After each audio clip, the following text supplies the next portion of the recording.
Defining images, defining moments, defining emotions, and coming in 2011, March Madness. This is Turner Sports.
Cup winner at 19 years old. Pole sitter Juan Pablo Montoya is going for a first today, his first Cup win on an oval. And Jeff Gordon, a man that's won here 3 times, returns with a target on his back. There could be payback today as we are about to go racing in New Hampshire.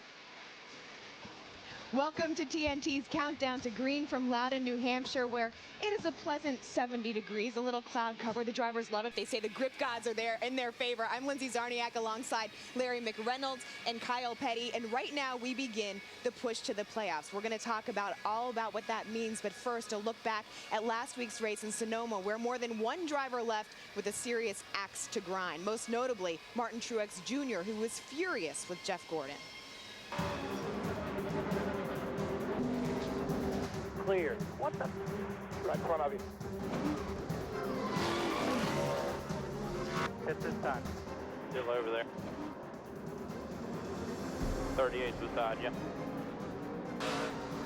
Come on, stay where you're at. Come on, keep coming. You're still green. They're lined up. There's 3 of them. Get it fired up. Get going. Gordon now on the inside. David Reagan gets spun. The TSX from spins David Reagan. They got into turn 11. Martin Truex Jr. Wow. Off the bumper of Jeff Gordon. Green, green, green, green. You know, guys driving with that respect on restarts, and you know, I was 5 or 6 cars clear of the 24 going into 11, and for some reason he just turned me around. So it's all right. What comes around goes around. These guys don't want to have any respect for me. I ain't gonna have none for them, and I get him at Loudon. Some direct words there from Martin Truex Jr. So here's what we know now. A week has passed. We know Jeff Gordon did apologize after the race. We know he left a voicemail for Martin Truex Jr. Martin has not called him back. Could we see this play out on the racetrack today? Here is the question. Did Martin Truex Jr. mean Loudon in June? Or did he mean Loudon in September when the chase actually starts? That is the question. I honestly believe, Lindsay, that we will not see retaliation from Infineon here this week. There's too much on the line. You think about Jeff Gordon, Matt Kenseth. Those guys need to be focused on winning a race. You think about Martin Truex Jr. He's trying to get to the top 12. And then I saw David Reagan and Elliott Sadler. Those guys are fighting for their ride. They need to focus on performance, not retaliation. Kyle, it's interesting because in practice, if you were watching, Jeff Gordon was letting Martin Truex Jr. go by, as well as Kurt Busch, who's also mad at Gordon. Is it kind of a strategy that Truex is having, kind of sitting back and just saying, I'm not going to let you know when I'm going to pop off? A driver will do that. I love that the footage we just showed. It looked like a Jeff Gordon highlight reel, man. He was in every one of those shots. All of them. Yeah, that was every one of those shots. But here's the deal. You know, a driver never forgets. Jimmy Spencer always said, drivers never forget. You'll run a guy a little high. You won't give him any room. You won't see retaliation here, just like Larry said. If Truex is running good, he's got it. Jeff Gordon's the farthest thing from his mind. If Truex gets in an accident, Jeff Gordon better be leery every time he laps his butt on the racetrack, because he's going to be laying for him. This is also considered Truex's hometown track, so a lot on the line for him today. Whether you like confrontation or not, you might think payback at 150 miles an hour is a little extreme. Not the case. We talked to drivers to find out how retaliation really factors into this sport. Do paybacks exist in racing? I'm sure they do. Of course they do. And sometimes it's the next lap. Sometimes it could be the next race. It could be the next month. A lot of times paybacks aren't wrecks. You know, a lot of times it's taking the spot when it really wasn't yours. There's a lot of ways to let people know that you're not going to tolerate it. Well, it's vigilante justice. The problem with that is that the person that makes the decision on what is just doesn't always have the best viewpoint. You know, this is a man sport. With the new double file restarts, with the gentlemen have at it, you have got to race hard. You've got to protect your territory on the racetrack. Great racers in the past have always done that. We all know about, you know, Dale Earnhardt, Rusty Wallace. These guys all protected their real estate and their race car. You knew if you took advantage of them, that thing was going to come full circle. We have drivers in here that have memories like elephants. You get into something and they say, hey, in 1999 you did this to me, and you're like, man, what are you talking about? There's 43 drivers at one time out there. You know, NASCAR cannot police how everybody races everybody. If we can't police the sport, then NASCAR has to do it all. And when NASCAR gets into everything, that takes a lot of the fun away from the fans. It takes a lot of it away from us, too. NASCAR said to let us police it ourselves. We've seen some paybacks this year. We've seen some drivers fussing on pit road. We've seen gentle little bumps under caution and little spin-outs here and there. I think drivers are doing a good job of policing themselves and taking care of their own territory this year. Elliott Sadler among the drivers being very honest about payback. Well, one driver that we have not heard from is our own Wally Dallenbach. He's up in the booth now with Adam Alexander. Guys, are there any different rules to this because of where we are in the season with the chase just 10 races away? Certainly it will be interesting to see if the chase plays a role in how these drivers retaliate. Wally, you have been on both the giving and the receiving end of these driver disappointments, so how do you handle it the week after? First, I got to comment on what Larry said. You know, that's why Larry's not a driver and I'm not a crew chief, because we got to focus on driving. When you're a race car driver, you focus on getting the guy back. And I think a lot of it has to do with, like Truex and Gordon's situation, a lot of it has to do with how Gordon is going to race Martin today. If Martin gets to the back of the 24, I'm sure the 24 is going to get out of his way as much as possible to give him a lot of room. And if that happens, then you pretty much just wipe it out. You don't even think about it anymore. But if you've had a problem with the guy and you come back to the racetrack and he's jacking with you, you're not going to wait. You're going to get it done. And you talk about implications in regard to the chase. Certainly, Larry makes a good point. Does it happen today, or does it happen when we come back here in September and a title's on the line? I really think it would happen today. You know, when guys are running for the championship, no matter how mad you're at a guy, if he's running for points, you don't want to mess with his point championship, and you don't expect somebody to do that to you. So I would say if you got a score to settle, you want to do it when it's not in the 10 races of the chase. You're not mad at me, are you? Not yet. Keep working on it. We'll see if it plays out on track later today, Lindsay. All right, just give Wally a little time, Adam.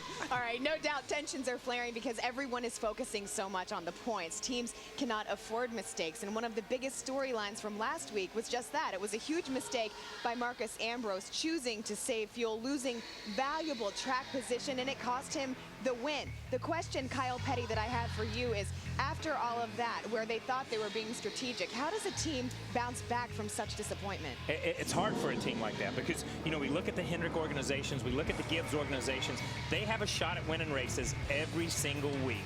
These guys circled Infineon and they circled Watkins Glen on their schedule and said, we can win these 2 races. Now they've lost one of them. That's devastating. And the way they lost it is devastating. But I'm going to tell you something. I was impressed with Marcos this week.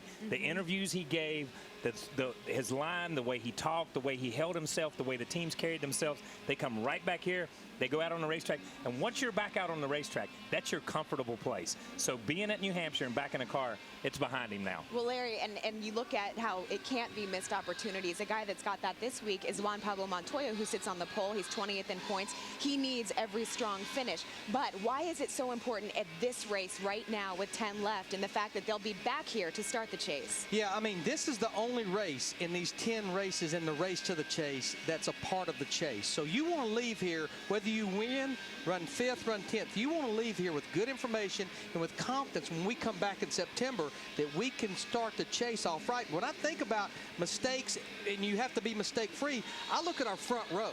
I look at Montoya sitting 20th in the points. I look at Casey Kane, who's had 2 consecutive top 5s, but he's still 18th in the points. The problem is not how many points you're out of 12th. It's how many teams you're going to have to leapfrog, because now you're depending on 2 things in these next 10 races: your performance and the lack of performance in those guys between you and the top 12. And Casey Kane's impressive, knowing that they're an uncertain situation for next year, too. Well, you can watch the race with a friend if you want to. How about one that can really give you some insight, like Race Buddy? Log on to NASCAR.com. You can see real-time camera feeds, and during the race, you'll even get live updates from Larry McReynolds and myself. Send your questions also, because we just might answer yours on the air during our show. They've been racing here at New Hampshire Motor Speedway since 1990. Much more to come from the Granite State. Coming up on Countdown to Green, Denny Hamlin joins us on the rig to talk about his success this season. Pride of NASCAR features the King's crew chief, Dale Inman. And 4-time Loudon winner Jeff Burton takes Lindsay for a ride around New Hampshire Motor Speedway.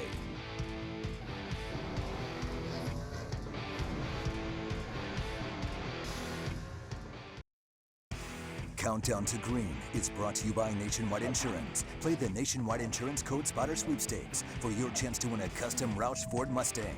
Enter now at codespotter.com. The more codes you spot, the more chances you have to win.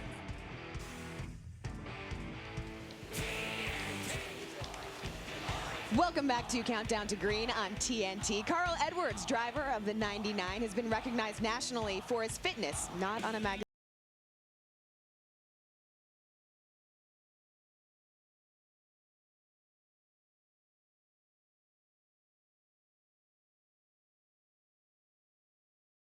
For kids. Edwards starts 21st today. That should factor into the decision when you play the $1 Million Fan Challenge. Go to NASCAR.com. Don't miss this opportunity. Set your top 10 finishers in today's race. You can even change your lineup during the race up to lap 75. A chance for you to win a cool $1 million. Track position is so key here at Loudon, and so is your stall selection along pit road. That's where we check in with our expert reporters. For more on Juan Pablo Montoya, as well as the pit stalls he'll be covering, we're joined by Matt Yoakum. Hi, Matt. Hey, Lindsay, and Juan Pablo should be fast today, but Jeff Gordon should be just as fast. Now, keep an eye on Gordon, because instead of incoming paybacks that he's keeping an eye on, he's looking for bonus points, looking for a win, something he hasn't done here at New Hampshire since 1998, something he hasn't done on the circuit in over a year and a half. His car's solid in practice, and he shuffled around in the points last week, moved up 2 spots to 5th. 24 should be pretty strong here today at New Hampshire. Phil Parsons? Matt, the hottest guy on the circuit right now is Casey Kane, driver of this number 9 Budweiser car. He has the best average finish over the last 2 weeks. I talked to his crew chief, Kenny Francis, this morning. He said track position is key here. We have it now. We're on the outside of the front row, but we have to keep it. We may do some 2 tire stops later in the race, and we will talk to Casey Kane a little bit later in the pre-race show. Now to Ralph Shaheen. Phil, you know, Kurt Busch has 3 wins here. In fact, he swept both races here in 2004. But today, he's going to run a setup underneath the number 2 that he has never used here before, nor has crew chief Steve Addington. So they're a little concerned about exactly what they're going to get when the green flag falls here in a little while, Marty. Well, Ralph, one of the cars I'll be watching on pit road today will be Jimmy Johnson. That will be very tempting for the 48 team to come here and completely experiment with chassis setup. After all, this will be the first race in the 2010 chase. Talked to Jimmy Johnson and Chad Knaus about that, and they told me it's more of a hybrid setup. 50% experimental, 50% going with what they know will work. And guess what? That hybrid setup has worked for this race team. Jimmy, one of the fastest cars in yesterday's practice, and coming up in a little bit, we'll talk to Jimmy Johnson and find out exactly how fast this 48 is. Lindsay? Thanks, Marty. Denny Hamlin, driver of the 11 FedEx Toyota, has become very familiar with victory lane. He was the runner-up at this race last fall, and this season leads all drivers with 5 wins, all in the last 11 races. I don't believe it. You thought we were going to win. We won. Denny Hamlin has won the Texas Motor Speedway. Texas, baby. Denny Hamlin able to tame this grand old racetrack here tonight. Awesome job. Checker flag. Caution's out. Come get the checkered. Career win number 20 for Hamlin comes in his 4th at Pocono. And the domination continues today. Win number 5 for Denny Hamlin. All we do is win, baby.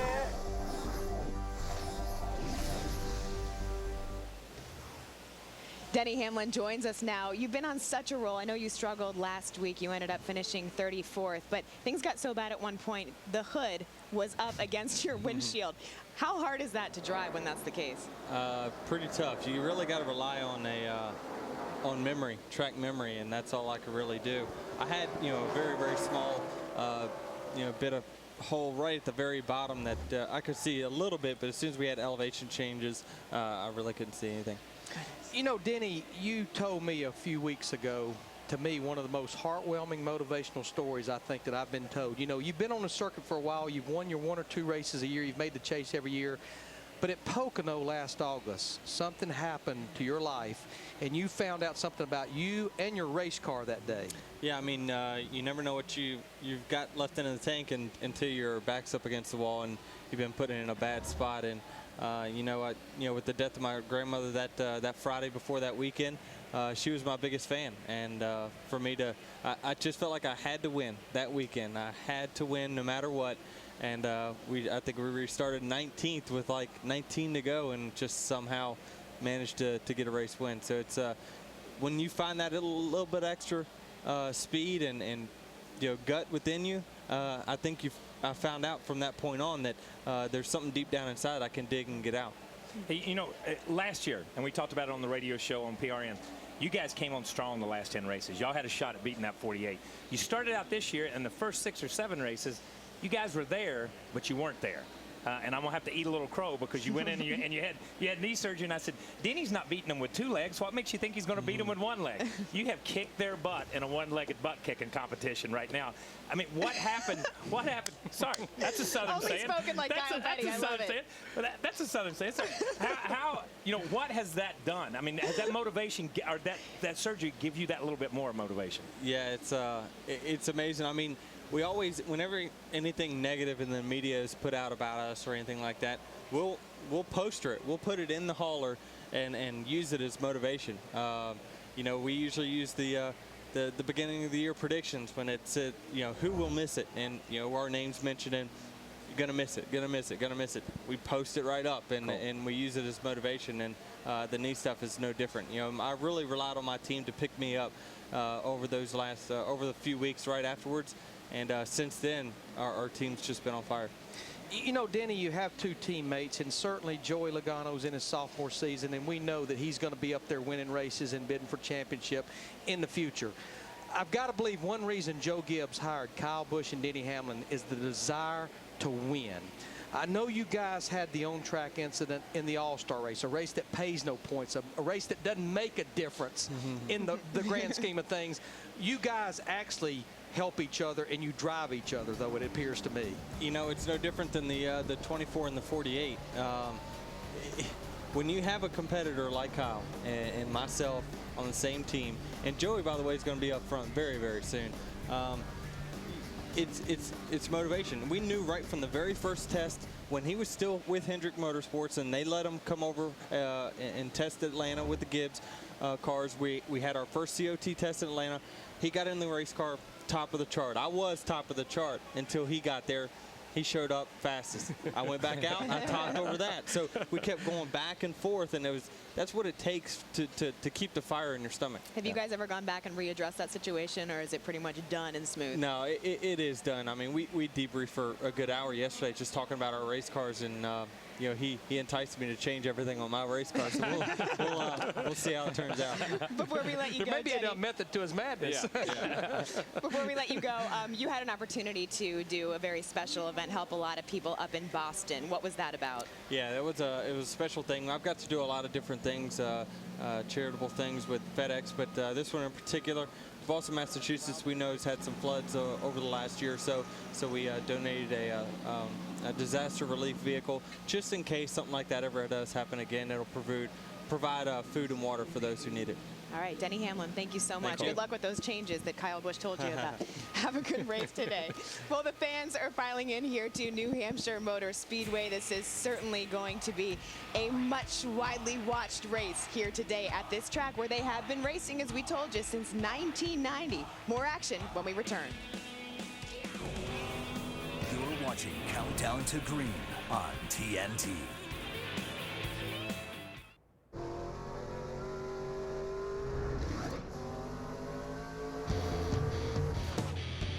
We really went through a lot of things that weren't going our way that whole day.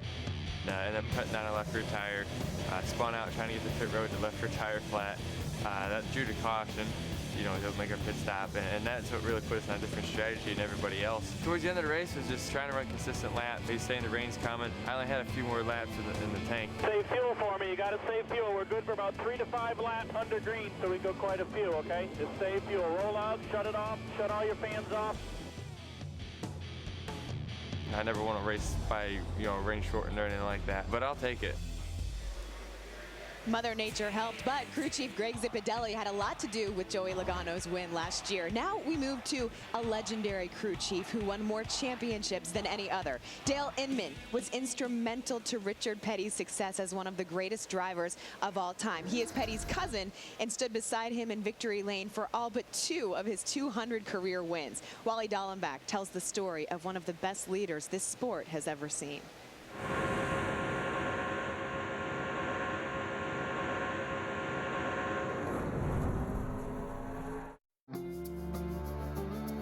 Where the A-frame is, this is where it really all started for you guys. Yeah, the A-roof right here, it was built, and it wasn't built for the garage. It was kind of for an old reefer shed that belonged to the farm here, you know what I mean? And Lee made it into a race shop in about 1952. It's a pretty big facility, but it's not the modern structure that you see on all the shops now. But we still love it here. But it worked. It worked. It worked for a long time. Coming back to Petty Enterprises brings back memories for me. I was their driver in 1994. Even then, I definitely appreciated the incredible history that was made in this garage. For Richard Petty and Dale Inman, it was family first, right from the start. Did you guys grow up together? I mean, what age did you guys really start hanging out as kids? Probably, we probably laid in a crib together. His mother and my mother were first cousins, and I can't remember life without Richard Petty, you know what I mean? So, I mean, you guys were basically, you could say it's cousins, but you really grew up as brothers. Exactly, yeah, for sure. Lee Petty was a NASCAR pioneer and one of the sport's first champions. Richard, brother Maurice, and cousin Dale worked on Lee's cars as teenagers. When Richard took his turn behind the wheel, Dale stayed on the sidelines and tuned the wrenches. Did you ever have a desire to drive, and if you did you give it a shot? No, and I'm being honest with you. I just didn't see tearing up somebody's equipment. You understand what I'm saying? I'm probably a better driver than Richard, but I was probably a little bit scared. Probably Lee would have let me try it if I'd have wanted to, you know, but I was always pretty well content to work on the race cars and make them better. Here's the winner now. Going into victory lane, Richard Petty, a very popular driver. I had to change the right front tire, and I've even jacked the car, I've gassed the car. I think I've done it all, but, and then as we got more people, it just became, they had to be a leadership role, and somewhere I picked that up. In 1967, we had such a great season. Out of the 48 races, you know the story, Richard won 27 of them, 10 in a row. And we had Maurice in the engine room and 6 employees. If you want to call it fun, I guess, but we were so busy, Wally, I'm not sure we had time to think about what we were doing. You know, it just, man, you know, there's a race here in 3 days, and we got this one race car. We got to get it ready.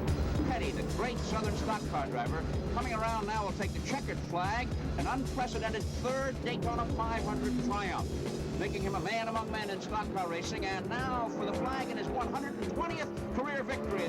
So it'll be Richard Petty, car number 43, 71 Plymouth, winning for the 3rd time here at Daytona. You knew Richard was a good driver. What were your strengths? Where do you feel that was your strength on this race team? I think before we had all the computers and knowing where everybody was at and where they were running and all that, I mean, I think I kept up with who we had to beat and what their weaknesses were and where we would beat them and what time of the race we would beat them, and from that standpoint, and maybe adjusting to situations that turned up in the race, you know. So I don't want to toot my whistle, but you know, me and Richard Maurice and the people we had here, we surrounded ourselves with good, dedicated people here. It's real important, a driver-crew chief relationship, as far as what he's saying the car's doing and what you need to change. Were you guys that close where it was just automatic? He tells it like that, yeah. He says we got to thinking, he said it was scary sometimes how close we thought about a situation and how close we came out with the same answer. Petty Enterprises has closed its doors, but what happened here will never be forgotten. And even though the sport passed this place by, racing history will always remember just what Dale Inman engineered here. In my book, you're definitely a future Hall of Famer. When you see where this sport has gone, can you believe it? There was years where they'd be small changes, and then there would be years where they'd just be leaps and bounds, you know what I mean? And of course, we signed with STP in 1972, and for the whole year it was $250,000, and that probably wouldn't even buy the pit box now, you know what I mean? And it's amazing when I go to the racetrack and they can change the air pressure 0.2 of a pound of air. We didn't have a gauge that would read within 2 or 3 pounds of each other, and I know you've been through some of those days. I still love going to the races. I mean, that's my passion. Kyle Petty, you grew up obviously around both of those men. What was the difference of their personalities? That's the trick. There was no difference. They were the same person, and that was, you know, where Richard would, where the King would start a sentence, Dale would finish it. Dale would start a thought, the King would finish it, and that clicked for so many years. Like he said, their parents, everybody was so close. They were just naturally close. Larry, what did you learn from Dale Inman? Well, there's no question. When you look at Dale Inman, and what I learned from him was the fact that hard work and dedication will pay dividends. We can talk about Richard Petty's 7th championship. We could talk about Dale Earnhardt. Not to dilute their 7 championships. That man has 8 championships. And I know this year, Lindsey, we put Bill France Sr., Bill France Jr., and 3 very notable drivers in the Hall of Fame, and rightly so. But we start putting crew chiefs and great mechanics in that Hall of Fame, that's the man that needs to go into the NASCAR Hall of Fame, no question. Hey, Dale Inman wasn't a better driver than your father. Might have been. Those guys, but they laid the crib together. Let me say this. Those guys should go in the Hall of Fame. Dale Inman and Leonard Wood and guys like that, before a lot of these drivers go in the Hall of Fame. I'm going to say that. Fair point. All right, well, Kyle Petty, I think that you mailed in this question. It's because it's one of your favorite topics. The question is, how do you think Danica Patrick looked yesterday? That's thanks to a race buddy, Danica Patrick. She looked great. She just didn't run that good. I meant on the racetrack, gentlemen, on the racetrack. Get your minds out of the gutter. Danica Patrick returned to NASCAR Nationwide Series racing in the New England 200. It was a struggle after a wreck on lap 7. She finished 30th. Nationwide Series career laps leader Kyle Busch ended up taking home the checkered flag. Fans, keep up with all your favorite drivers and how they look by checking out the Nationwide Insurance on Your Side race review only on NASCARNationwideSeries.com. Stay with us. We will be back after the race. Hey, a cool tradition here at New Hampshire Motor Speedway. Fans that park in the RV lots carry their coolers in on wagons.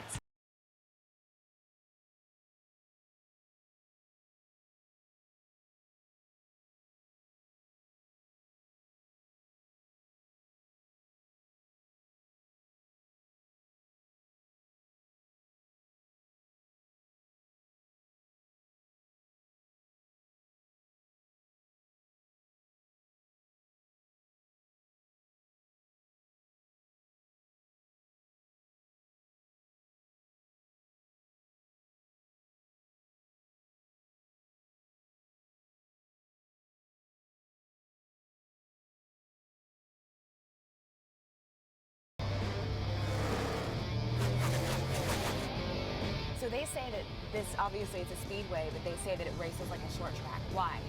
This ain't no speedway. This track does not have a lot of grip. It looks wide, and it is wide, but if you really pay attention to the groove, I mean, you can see it here. Look how much flatter it is in the second groove. It's just really hard to get the car could do everything you needed to do. It has the size of a speedway, but has the grip of a short track. So can you explain this lap as you're going through it? Yeah. Well, this corner, you can't see the corner because of pit wall. Yep. So you look for the braking zone at the numbers. Now you can see the corner. You're looking to enter a little high, but get to the bottom.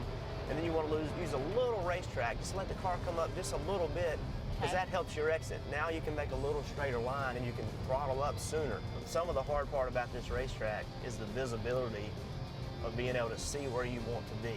You can't see pit road until you get right. Here is the first time you can see the pit road line. Almost too late. And there's the pit road line right there. Oh, yeah. 35. I mean, that's why people say, well, why do people speed on pit road? That's why. It's hard. You can't just muscle your way around this racetrack. You have to be precise. You have to be smooth, but you have to be fast. You guys have had very, very good runs. We haven't been able to get that win yet. How do you assess your season so far? The last 3 months, we've run great, and things have happened to us. And I don't lose sleep over that. I lose sleep over the things that we haven't been able to capitalize on. Funny story, we took one lap around that track. My producer, Bert Bondi, knocks on the window and says, hey, Jeff, don't worry about going top speed if you need to. I thought Jeff was going to ring Bert Bondi a new neck, but they were all good because Jeff is such a good guy. This track has changed a lot since 2000. That was the last time when Burton won. Our expert, Larry McReynolds, won here in July of 1996. He did so with Ernie Irvin. He's standing by at our TNT off-track race car, or Torque, presented by Toyota. Larry, what are your keys to this race? Well, yeah, Lindsay, when you think about this track, it has the speeds of an intermediate super speedway, but the handling characteristics of a flat short track. You have to keep your car rolling through the middle of the corner. Keep it turning all day long. But the real key is to get off the corner, get off the exit to carry you down those long 1,500-foot straightaways. The other thing, you might have to be a gambler. You might have to roll the dice here a little bit today. It's a little bit of a short race, 301 laps. Late in the race, what you're going to have to weigh out, what you might have to gamble. Do I want to come to pit road, change 4 tires, leave my left side zone, go with 2 if I've got enough fuel? Maybe just stay out and keep that track position. The other thing, keep your cool. Keep your emotions in check. This is a short track. There's going to be a little beating and banging. Driver, keep you cool. But if you want to show your emotions after the race, Larry Mack will be right there with you. Larry Mack, thank you very much. So, Kyle Petty, what would your strategy be today for getting around this racetrack? You know, Jeff Burton's explanation to you can't muscle this racetrack. You have to really let the racetrack come to you. You got to let the car roll in. You got to let it roll through the center. Jeff went up here when we ran restrictor plates here one time, which is phenomenal. It's all about momentum, and you can't see where you need to go. So I think for me, as a driver, I've got to hit my marks and count on that pit crew, just as Larry said, hitting their marks. You can't make any mistakes because track position is everything here. All right, well, this is the only track where you will see lobsters just about as prevalent as corn dogs. Kyle Petty and his sidekick, Rutledge Wood, got down and dirty with how those lobsters are caught in this week's Ponytail Express.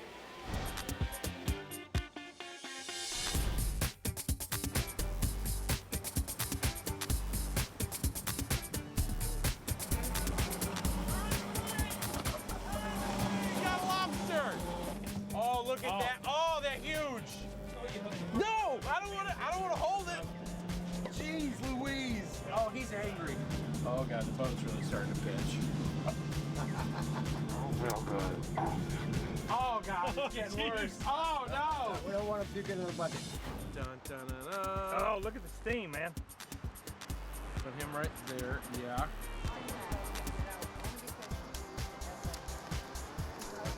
That's good, dude. Is that good? That's good, though. So far this weekend, we know that you've gotten into a canoeing accident. Yes. I cannot believe you walked away from there without a lobster hanging off your nose. What's up with you? Well, you'll see the lobster hanging from various parts of our body whenever you see the. My friend, is too much information. You got to go to NASCAR.com to see the Ponytail yes. Express. To see the entire Ponytail Express, log on to NASCAR.com. Help me out, someone. Speaking of NASCAR.com, that's where you can catch the Miss Sprint Cup live chat. This week, she's going to be joined by driver of the 33 car.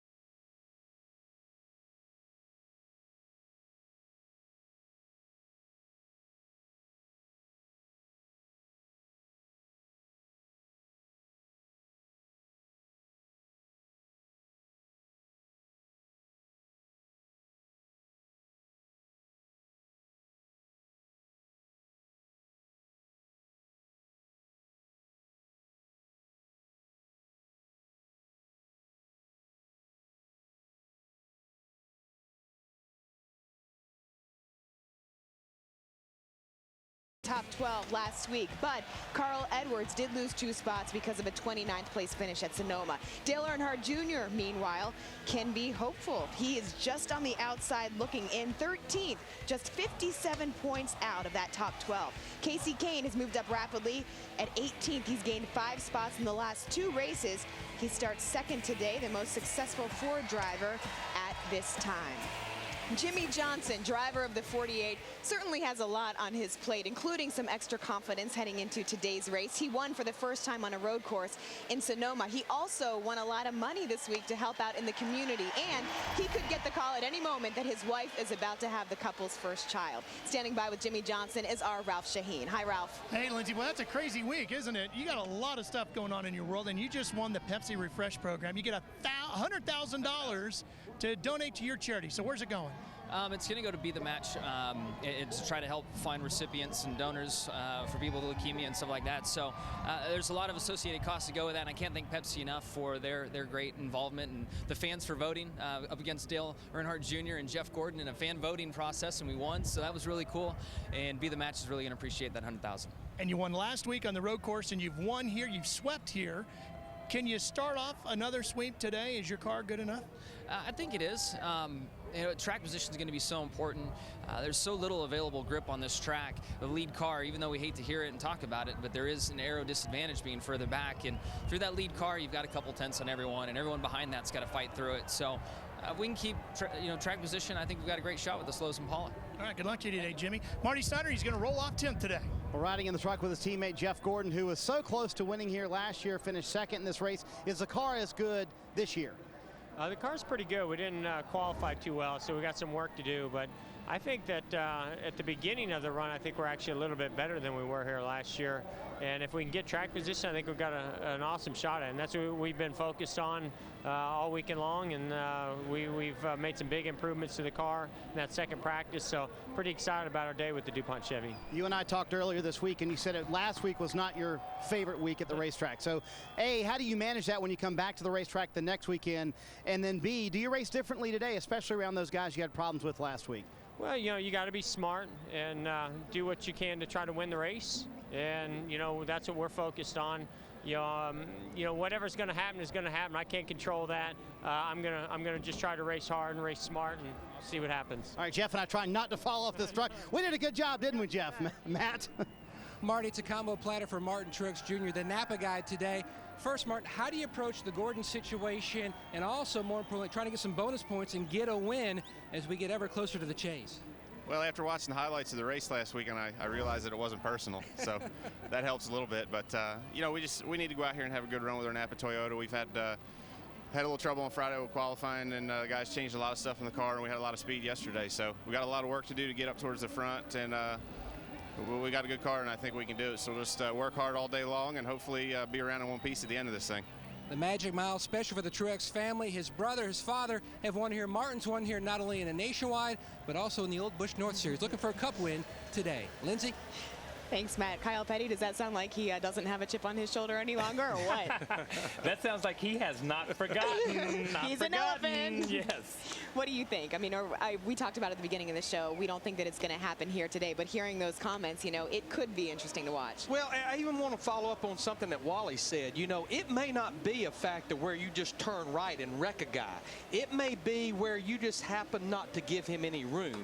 You may not be running near as good as he's running, and he may be up there bidding for the win, but you may not give him no room whatsoever. In fact, you may go out of your way to make sure that he doesn't win the race, even without wrecking him. Might be a quiet maneuver. All right, well, speaking of drivers out there to watch, Tony Stewart is 10th in points right now. He always heats up in the summer. Stewart, oh, look, this is the different smoke. Smokey the Bear.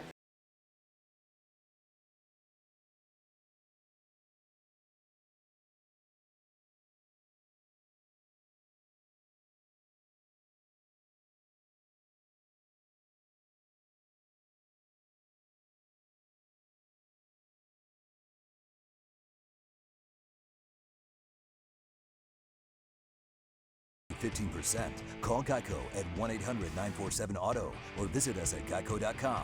And by Sprint, proud sponsor of the NASCAR Sprint Cup Series.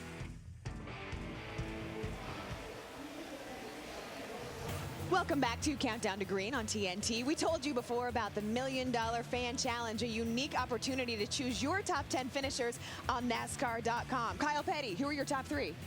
I picked Jeff Burton. That's all I got. Okay, Larry? I'm going to say Jeff Burton, Jimmy Johnson, Casey Kane. But here's the deal about the $1 Million Challenge. They're getting close. At Michigan, they had 10 of 10. Yep. At Infineon, 9 of 10. Just got to get them in the right order. They're getting close. No, they just got big insight for both of you. Also, you do it by going on NASCAR.com. There's a huge payoff. You can change that lineup up to 75 laps in. If you guess correctly, you could win a cool $1 million. Well, drivers are getting ready. Let's take another check downstairs with our pit reporter, Phil Parsons, who's standing by with Casey Kane. Casey Kane, you've picked up 5-point positions in the last 2 races. Do you feel like now this is your first full year in the Ford that you guys are where you need to be? Well, I think we're getting closer. I think the whole switch to working with the Roush guys and getting the Roush 8's engine took a little bit of time to figure out. In the last few weeks, we've been pretty strong. Even a little before that, we just had some tough breaks. But yeah, I think we're in a good position right now with our Budweiser team, and the guys are stepping up. They're doing a nice job, and hopefully we can run strong again today and get some more points. This race has never been won from the front row in 17 previous runnings. Can you change that? Well, I'd like to. I think Montoya should be pretty decent too. He was fast during practice, and so hopefully the front row can get one today. Who knows? It'll be a good race. It's gonna be exciting. Good luck, Casey. Thank you. Casey, we'll start from the outside of the front row. Lindsay. Thank you, Phil. How impressive is it to you guys, knowing that he is leaving his team, going to Hendrick next year, that his team is still able to stay consistent now? It's impressive because a lot of guys wouldn't be that way. At the same time, if I'm paying a guy as an owner to drive my race car, by God, he better be giving me 100% week in and week out. I think Casey is incredibly professional, and I think Richard Petty Motorsports has acted accordingly and been very professional. Sometimes you see guys, when they're leaving, they'll start taking the good stuff away from that guy and spreading out to the rest of the team. They focused on Casey. And I'm impressed with Kenny Francis and that team, because Casey Kane, he, for the most part, he knows what his future's about. The 9-team Kenny Francis, they're not sure. They don't know the status on Budweiser or anything going over there on right now. Kenny, in fact, told me this morning he doesn't know. He's got several different options, doesn't know if he will be with Casey next year when he makes his move. Okay, we're almost out of time. What are your predictions? Both of you, I think, said Jeff Burton. You guys have to pick different drivers. No, I went with Jeff Burton early in the week. Somebody asked me on Twitter, who are you going with? I went with Jeff Burton because these guys have been so close so many times this year, only to have something in the last 10 or 15 laps take them out. If they can get their track position, he can keep that track position. And I think that team, the Childress organization, is right there at that place. It's been 10 years since he won here. I know he's done it more than anyone else. You, Larry? Yeah, I mean, I have to base it off the 2 practice sessions yesterday. Yeah, they qualified 10th, but they were the fastest in both practice, fastest short runs, fastest long runs. Guess what?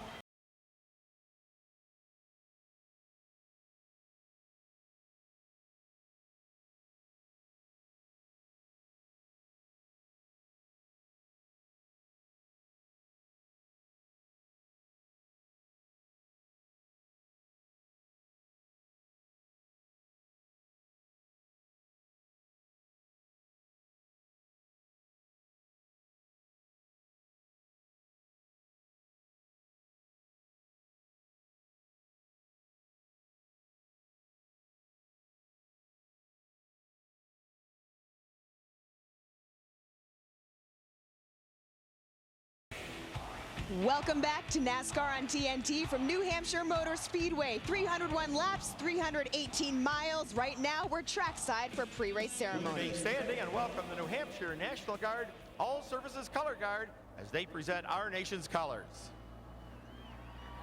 And please welcome from Motor Racing Outreach, Steve Keller, as he offers today's invocation. Please pray with me. Father, we thank you for what so far has been a beautiful day. And God, we thank you that when we look at your word, we see clearly that you love us and you have us. And so, Father, I pray for these drivers, these crews, these fans today, that you would protect them. Father, with our military around the world and present here with us today, God, I ask you to bless them and keep them. And Father, just for a great day of racing, we give you thanks in Christ's name. Amen. Now, ladies and gentlemen, please welcome Foghat as they perform our national anthem. Oh, say can you see by the dawn's early light what so proudly we hailed at the twilight's last gleam, whose broad stripes and bright stars through the perilous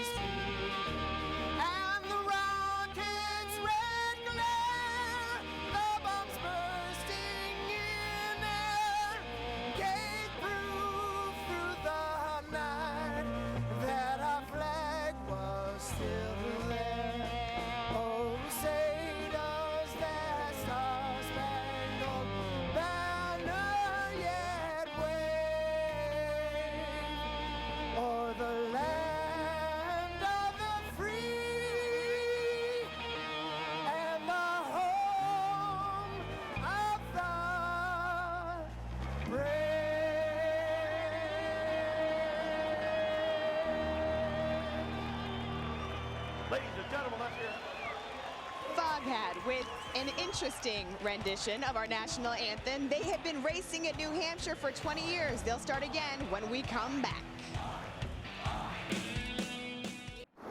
The NASCAR trail has been littered with drama this season.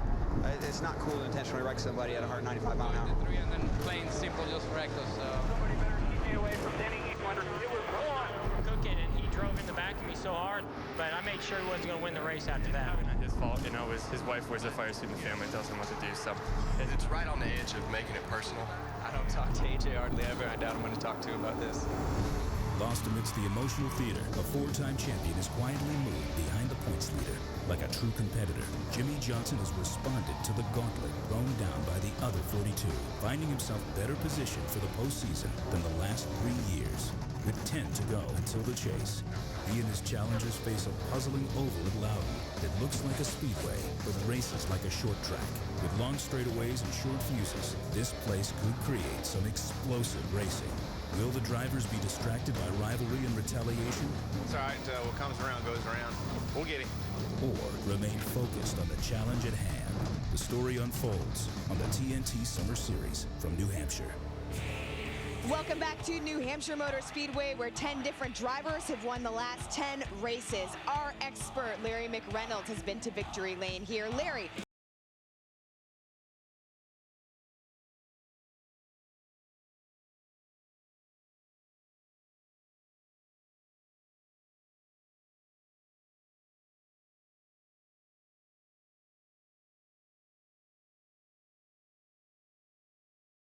The last caution flag, average lap 272, less than 30 laps to go, Lindsay.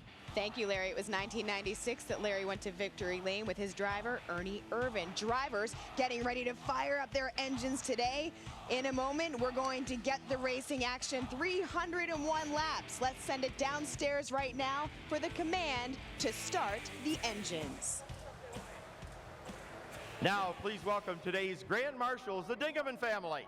Representing the 2009 Lenox Extra Mile Hero, Pete Dingaman, as they deliver the most famous words in motorsport. Gentlemen, start your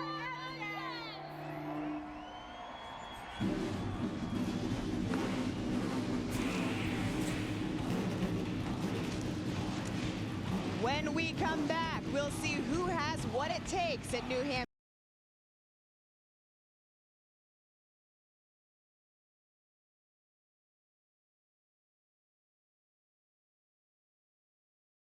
Welcome, race fans, to NASCAR Sprint Cup Series racing from New Hampshire, presented by Captain Morgan. I'm Marty Snyder with Captain Morgan himself. Captain, what are your thoughts on today's race? Oh, nice headphones, Marty. It's a great day for Sprint Cup racing here at the New Hampshire Motor Speedway. And on behalf of myself and the Morganettes, a big thanks goes out to all the viewers watching the TNT coverage from home. Get off your behinds. How do you guys plan on enjoying today's race? We're going to call all captains to party NASCAR style. No, we're not going to go around in an oval. Remind you to party responsibly. Captain's orders. All right, Captain, thanks so much. And race fans, it is time for the race. Sit back, relax, and enjoy it live right here on TNT. Pose it, Marty. In sports, it's all about making the playoffs. In NASCAR, it's no different. The chase to the Sprint Cup begins here 11 weeks from now at the New Hampshire Motor Speedway. Today, this 1 mile oval serves as an opportunity for drivers to qualify for NASCAR's version of the playoffs. Welcome to NASCAR on TNT, presented by Captain Morgan. Hello again, everyone. With Kyle Petty and Wally Dallenbach, I'm Adam Alexander. We're glad you're with us for NASCAR on TNT. 3 of the last 4 races here at New Hampshire have been won by a driver who started outside the top 10. And if what's happened so far this weekend is any indication, Kyle, we could see that again here today. So true. Qualifying is so important here for pit stall selection, for track position, everything. And what's happened is a lot of guys that were really in the top 10 or 15 in the practice runs drew terrible numbers. Now they're spread out out from halfway back in the field. So they have no track position when this race starts. It's going to be interesting the first part of the race to see if they can get their track position. And there will be a number of different drivers playing various games trying to gain that track position, Wally. Well, like Kyle just mentioned, first of all, you got to get through traffic, and traffic is very difficult to get through here. So track position is important. We'll be talking about it all day. A lot you'll see is going to happen in the pits where these guys take 2 tires, which I'm sure we're going to see some of those guys, if they can't work through traffic, they're going to take 2 tires to get that track position. So they'll be playing that all day. And this game is all about parity because the last 10 drivers here all have been different. Coors Light, the official beer of NASCAR, is the proud sponsor of the Coors Light Pole Award, given to the fastest qualifier in each NASCAR Sprint Cup race. This week's Coors Light Pole Award winner, Juan Pablo Montoya, his 2nd consecutive pole award here at New Hampshire. On the front row with him, Casey Kane, a driver who has been hot in recent weeks. Row number 2, Kurt Busch has won 3 of the last 12 races at New Hampshire. Mark Martin won here in September. Ryan Newman in row 3, he got his first career win here back in 2005. And row number 5, highlighted by the most recent winner of the series, Jimmy Johnson, and Clint Boyer, who won here in 2007. Jeff Burton's won here 4 times. Let's hear from him, Kyle Petty. Hey, Jeff Burton, Kyle Petty here. Can you hear me?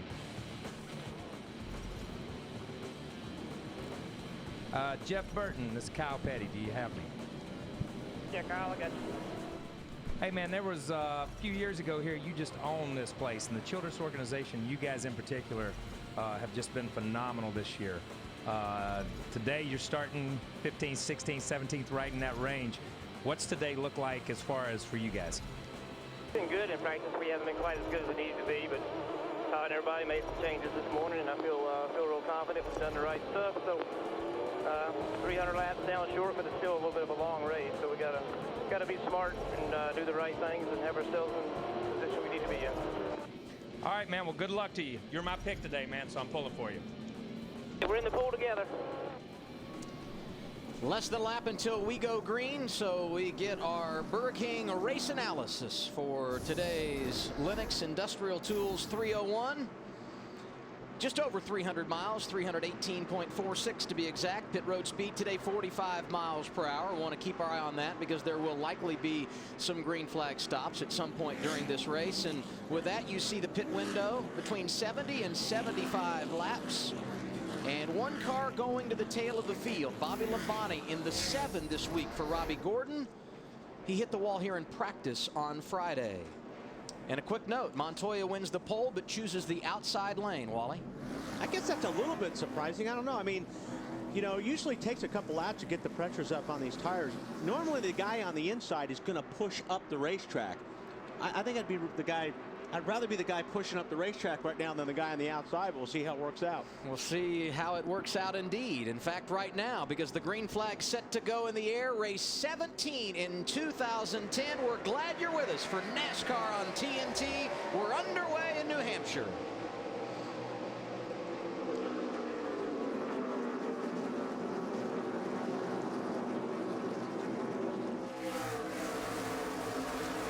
Yeah, Montoya got a good start, so he had the corner all to himself.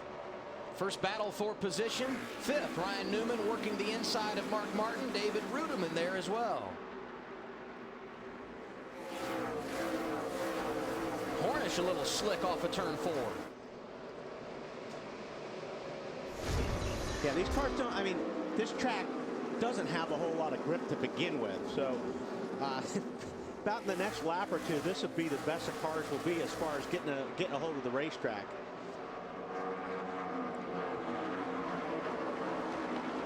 Ruderman started 6th today. He's battling Mark Martin for the final spot inside the top 5. Just behind them, Boyer and Hornish going at it for position. And now the battle for 2nd. Here's Kurt Busch to the inside of Kane. He grabs the runner-up spot. And you know, the 2 car got a good run up off 4, but at the same time, Casey kind of gave him that position right now. You don't want to run too wide here on your good tires and use your good tires up if you don't have to. By 4 on the 39. The difference between 2nd and 3rd at this point in time in the race means absolutely nothing. So you see those guys, it's really hard to drive up off the corner here. You can roll in on somebody and get to the bottom, But, you know, we heard these guys talk about practice. It's hard to beat somebody up off the corner on the inside. And Wally, long straightaways here at New Hampshire means you better get off the corner if you're going to have a chance to gain ground. It really does. And, you know, when we talk about rolling through the corner, you want to roll through the corner so you got the car pointed straight down the straightaway and you can get all the way on the gas about just past the middle of the corner. So it makes the straightaway longer when you can get on the throttle that early. And that's the key here. And you look at this pack right here, and it's just like we talked about in the opening. You know, these guys were really good cars. They qualified farther back. They've got to work their way. Wally, you hit it. It's so hard to get through traffic. And you see why here. We've got guys going backwards. We've got guys going forward. We've got guys running 3 wide in the middle of the corner here.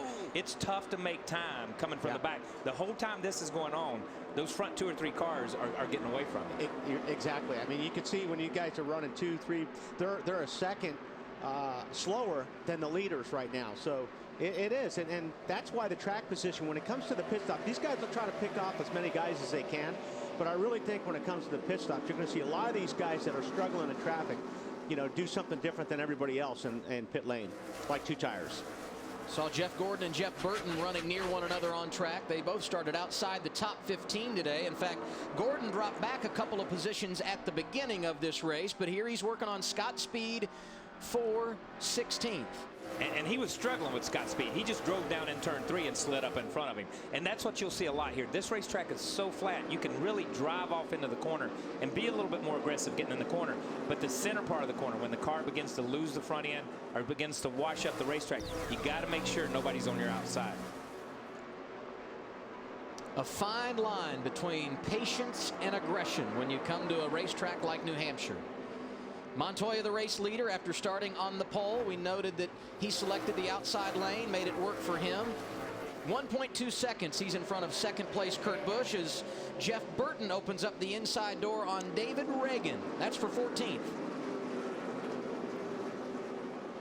And Gordon will follow through as well.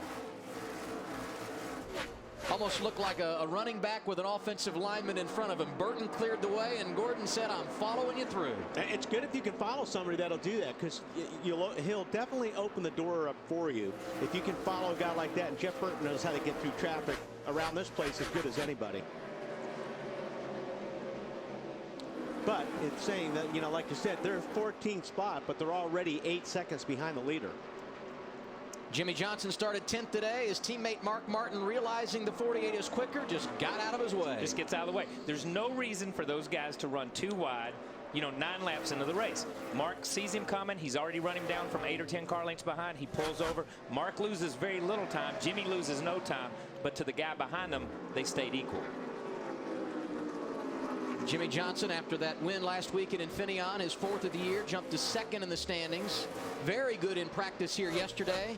He's picked up 4 positions, 10th to 6th for Jimmy. 9 laps complete at New Hampshire. Montoya started on the pole. He continues to lead.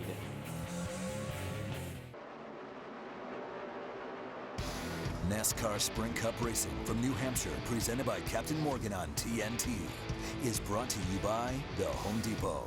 More saving, more doing. That's the power of the Home Depot.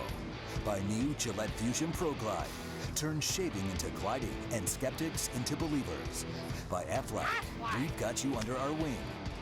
By the all-new 2011 Super Duty, built for tough. And by AT&T, rethink possible. 16 laps complete in Loudon, New Hampshire. Montoya, the pole sitter, continues to lead. Kurt Busch, Casey Kane, Ryan Newman, Clint Boyer, the top 5 in the early going here this afternoon. Right now in the 10th position, Joey Logano won this race a year ago. The rain shortened 300 lapper here at New Hampshire. And while we were away, Logano feeling confident on track as he races with Sam Hornish Jr. And Joey, you saw right there, he rolled through the center, got position on got a little bit of position on the 77, but when he went to the gas, right here, you see the lines on the racetrack, he goes up into the 77 because it just loses the front end. That's why the bottom of the racetrack is so hard. When you can get to the gas, you're in such a bad place, you need the whole racetrack to use it. More on Joey Logano with Matt. A great analysis by KP. That's exactly what Joey told Greg Zipadelli. The car just will not cut at this juncture in the center of the corner. You know, this is a frustrating place as a driver because when the car won't cut in the middle of the corner, it makes it incredibly comfortable getting in the corner. So you just get brave. You just drive on down in there. And then you get in the middle and it's like, oh, it won't do anything. You start backing out of the corner a little bit or backing out of it a little bit, rolling into the corner. You don't feel like you're making any time, and it still plows in the middle. So it's a frustrating thing. You can't find a place to make your car really change that much. And there's a couple guys, I'm looking at the 24 behind him. The 24 looks like he's just the opposite. You can see him get to the center and the thing just almost goes sideways like it's pivoted. So he's loose in the center, which is no fun either. Yeah, I've never driven in this configuration one of these cars up here, but these guys talk about as these cars go in, when they're real free, they really rotate getting in the corner, but you've got to have them free getting in.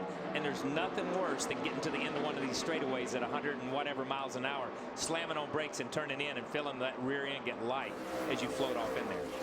Near miss for Marcos Ambrose a week ago at Sonoma. He's 13th right now, Marty.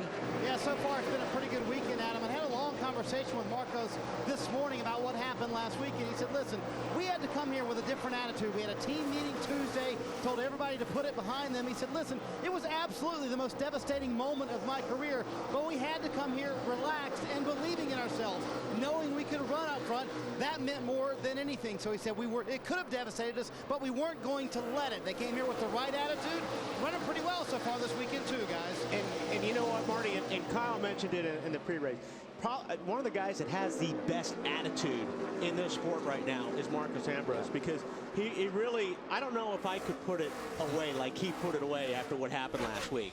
I mean, I'd still be thinking about it. Let me just say, after last week, I would be staying in a hotel room up here because I would have ripped the door off my bus when I got back to my motor coach. You know what I mean?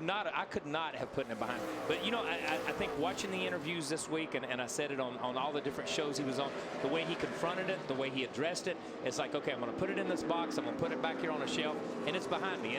And you know this, Wally, no matter how mad or upset you get, your comfort zone is in that race car, man. That's where you want to be. Exactly. I don't care. Yeah. Because you feel like if you do something today, that puts that one step farther behind you. Yeah. And I think that's what they come here looking to do, is put that race one step in their rearview mirror.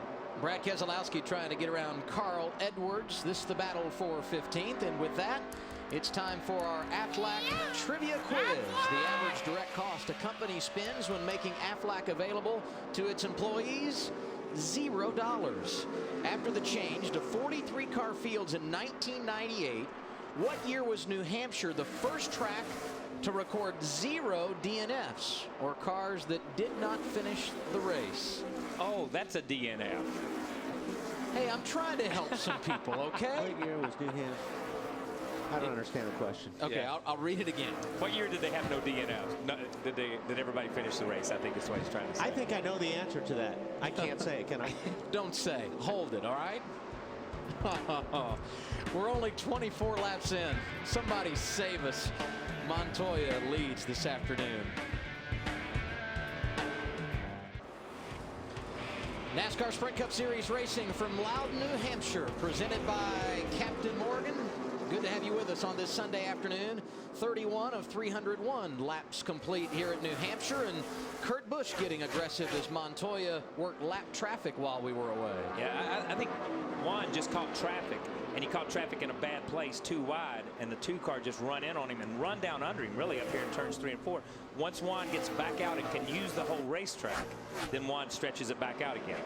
Montoya has lapped up to 35th in the running order. David Strimmy right now, the final car on the lead lap in that 26 machine. He scored in the 35th position. And there you see Strimmy right in front of Montoya. This is what we talked about a moment ago. And the 46, he just could not accelerate up off the corner because Strimmy and the 46 were side by side. And you see how close the 2 gets right here. But Juan's not having any of it. He just gasses up right here. The 26 of Strimmy gives him plenty of room.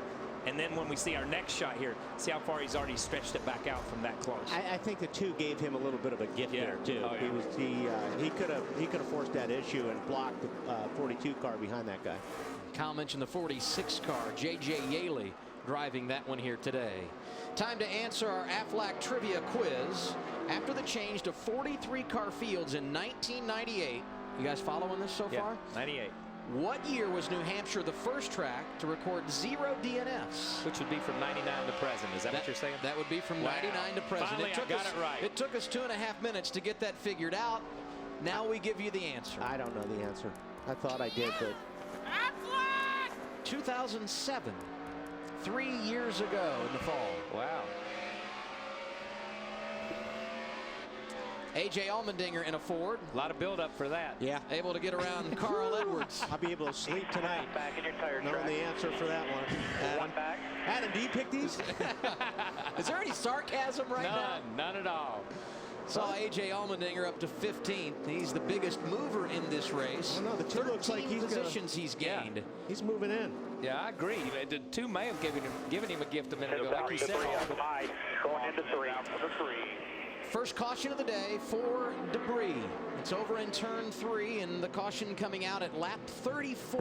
What was the pit window? 70 to 75. Okay, so we'll see some strategies here. Some of those guys right now that were like Harvick and Truex and those guys that are like 22nd, 23rd. I want to see some 2-tire stops. Now, of course, the leaders take 2. If the leaders take 2 tires, it's not going to help much. Guys, there is no question. I think we'll see a plethora of 2-tire stops here. You got to come and get fuel. You're halfway through the fuel run, but I think you'll see a bunch of them. Maybe even some of the guys up front go with 2 tires. We showed you Juan Pablo Montoya in traffic a moment ago, getting around David Strimmy. Montoya did not go around any other cars. That means Strimmy the first a lap down, meaning he will receive the free pass on this, our first caution of the day. They've got the debris in turn 3, and now the strategy that we just talked about going to play out for real on pit road, because pit road is open, and no question it will be a busy place. Lap 36 is when we will get the drivers down the pit lane for the first time to Marty Snyder. Adam, a lot of fast cars on this end of pit road, including Clint Boyer running in the 4th position. He said, don't touch this chassis. It's about perfect. Shane Wilson thought about 4 tires here, or 2 tires actually, but decided at the last minute they're going to go for 4, Ralph. This car got loose a lot quicker than Kurt Busch thought it would, but then as the run progressed, it started to get a little bit better. He got more grip. They're just making an air pressure adjustment, Phil. Ralph, the 9 of Casey Kane wants to keep his track position. He came in here running 3rd. They're going to do 2 right side tires. 8 seconds, Matt. Traffic, and the car started to go to the free side for Juan Pablo Montoya. They already made a chassis adjustment and air pressure change to try to tighten him up. He loses a few spots off pit road. 2, the magical number in regard to tires. Casey Kane up a couple of spots. Mark Martin a big mover as well. Yes. Cleanup complete on our first caution of the day. Debris in turn 3. You still have plenty of time to log on to NASCAR.com/TNT Million. You could win up to $1 million. Pick the top 10 drivers in today's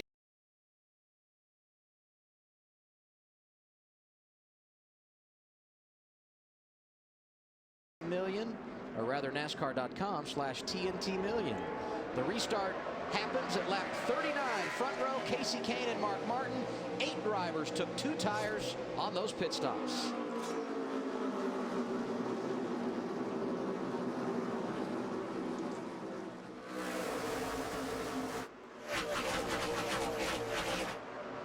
In the mix up front of those drivers you see coming at you, Montoya, the one that took 4 tires, and he's the most aggressive into the corner. But he could be aggressive and go below that yellow line, getting in that corner because he's got 4 tires to stick, where some of these other guys have 2.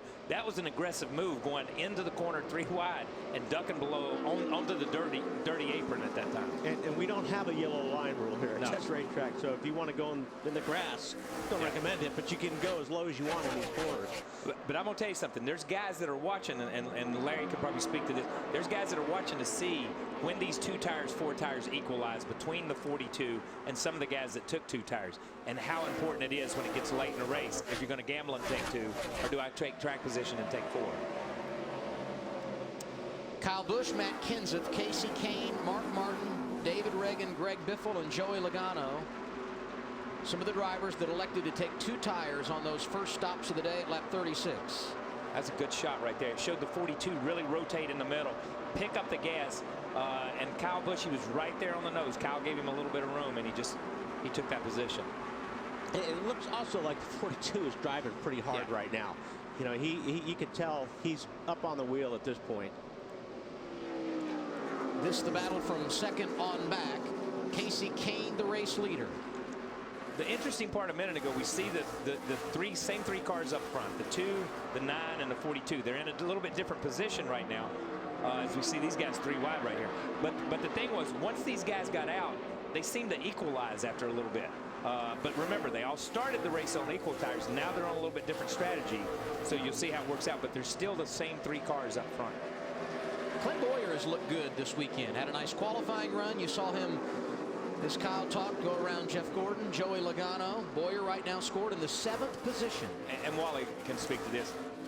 You know, once you win a race on a racetrack, every time you go back, you think you can win a race on that same racetrack.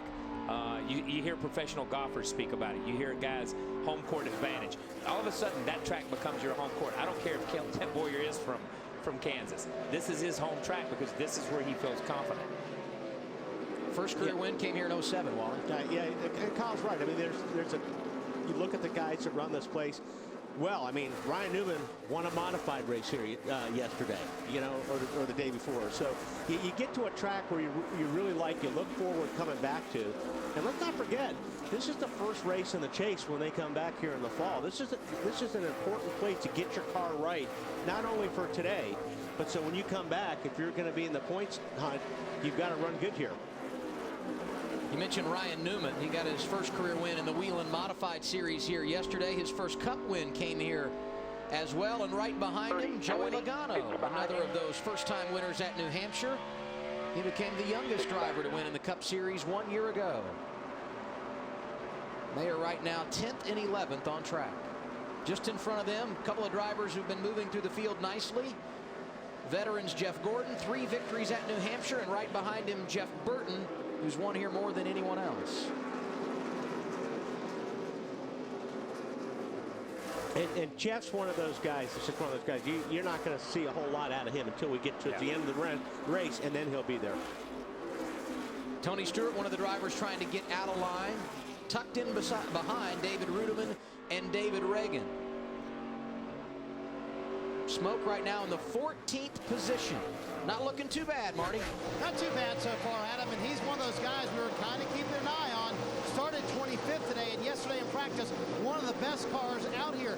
I talked to Darian Grubb, and I said, really, what's the plan? Very tempting there, as you mentioned, Wally, taking 2 tires on that first stop, but Darian said, we're sticking with our plan. If Tony cannot race his way to the top 10 or top 5 by lap 100, they'll have to do it by strategy, but they feel like they have a fast enough car to race their way to the front, so they're going to stick with that.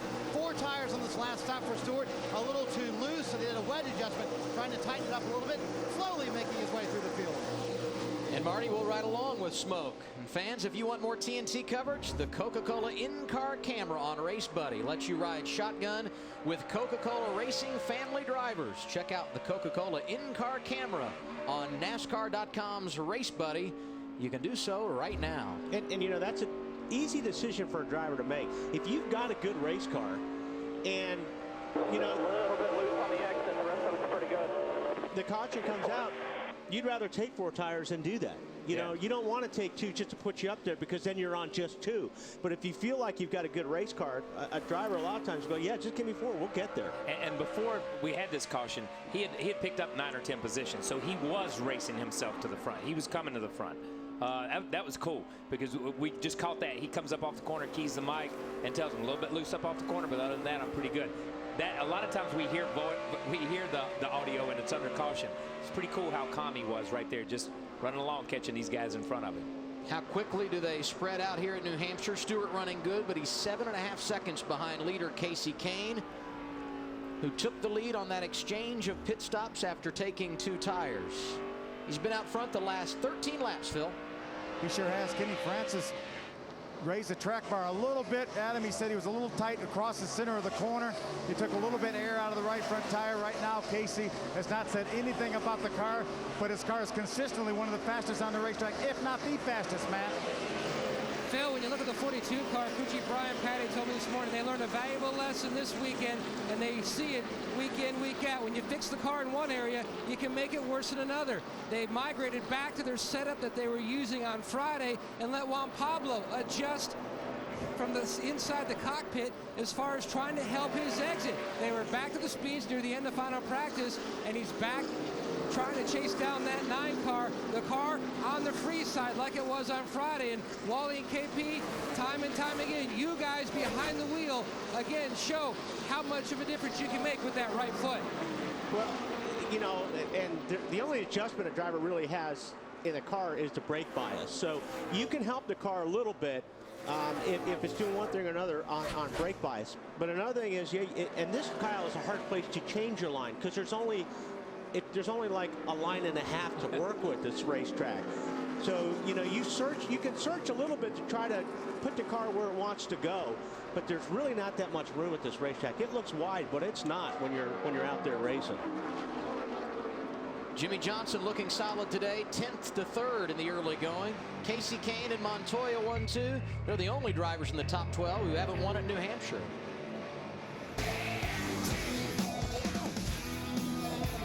I'm Casey Kane, and you're watching NASCAR on TNT. Sprint Cup Series racing on TNT, presented by Captain Morgan. Casey Kane took over the race lead on an exchange of pit stop moments ago. He's been out front for the last 22 laps, and now we get our Gillette Young Guns driver update. Kane the best of them all, 4 in the top 10, and Logano and Edwards not bad, knocking on the door as well. Fans, be sure to try the new Gillette Fusion Pro Glide Razor in stores now.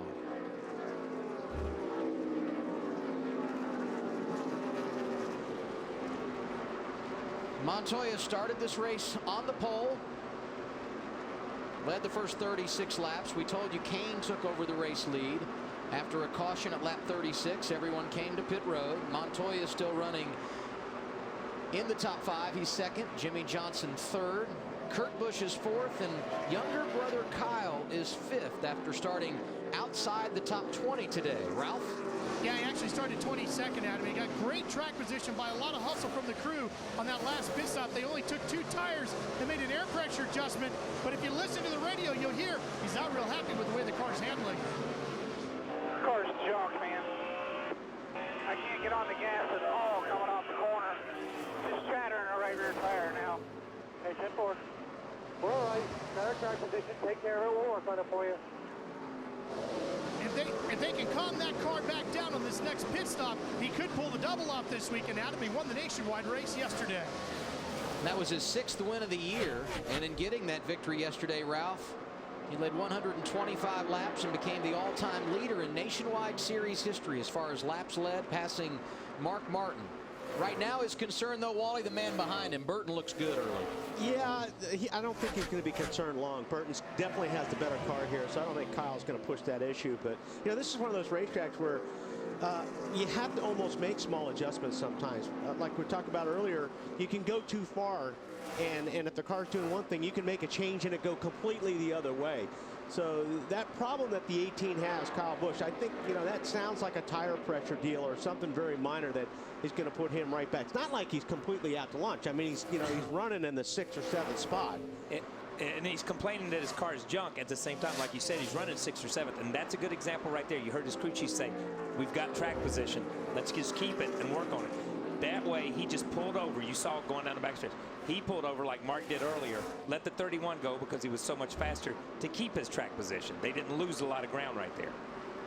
Battle inside the top 10. We've talked about Tony Stewart now. Nice a job he's done today around Clint Boyer. Put Smoke in 9th. Boyer back to 10th now. Yeah, and Smoke has raced his way into the top 10. You know what I mean? Let's be honest. We talked about that, and you heard the report. These guys have started 24th, 25th, wherever they started right along in there. They've raced their way, and this is a hard place to race your way forward. There's 2 or 3 cars we've looked at the 14, we've looked at the 31, we've looked at the 24, 48 has moved forward, but a lot of cars have just maintained. These guys are moving. And I'm guessing if you're in the situation of a Stewart, Gordon, Burton, Harvick, some of those drivers that started a little deeper, you have to be patient in working your way to the front here. Yeah, go. No, you go, man. You do, but when you have a good race car, you don't really have to be patient because you just drive by these guys. So, and Stewart's got one of the best cars on the track right now. You know, he's got a pretty fast car. He just needs to erase that 8.8 second, you know, he has between him and the leader right now. You have 8 more laps to get your picks in for the TNT $1 Million Fan Challenge. Try and pick the top 10 drivers in today's race in the correct finishing order. If you do, you could win up to $1 million. Go to NASCAR.com/TNT1,000,000. And we talk about this the last couple of weeks. I can't believe people can pick 9 out of 10. Much less, whether you get them in the right order or not, I just can't believe you can pick that amount. That amazes me. 2 weeks ago at Michigan, someone got all 10. They just didn't get them in the right order. Someone got 9 last week. It can be done. Casey Kane feels good. He leads the Lenox Industrial Tools 301.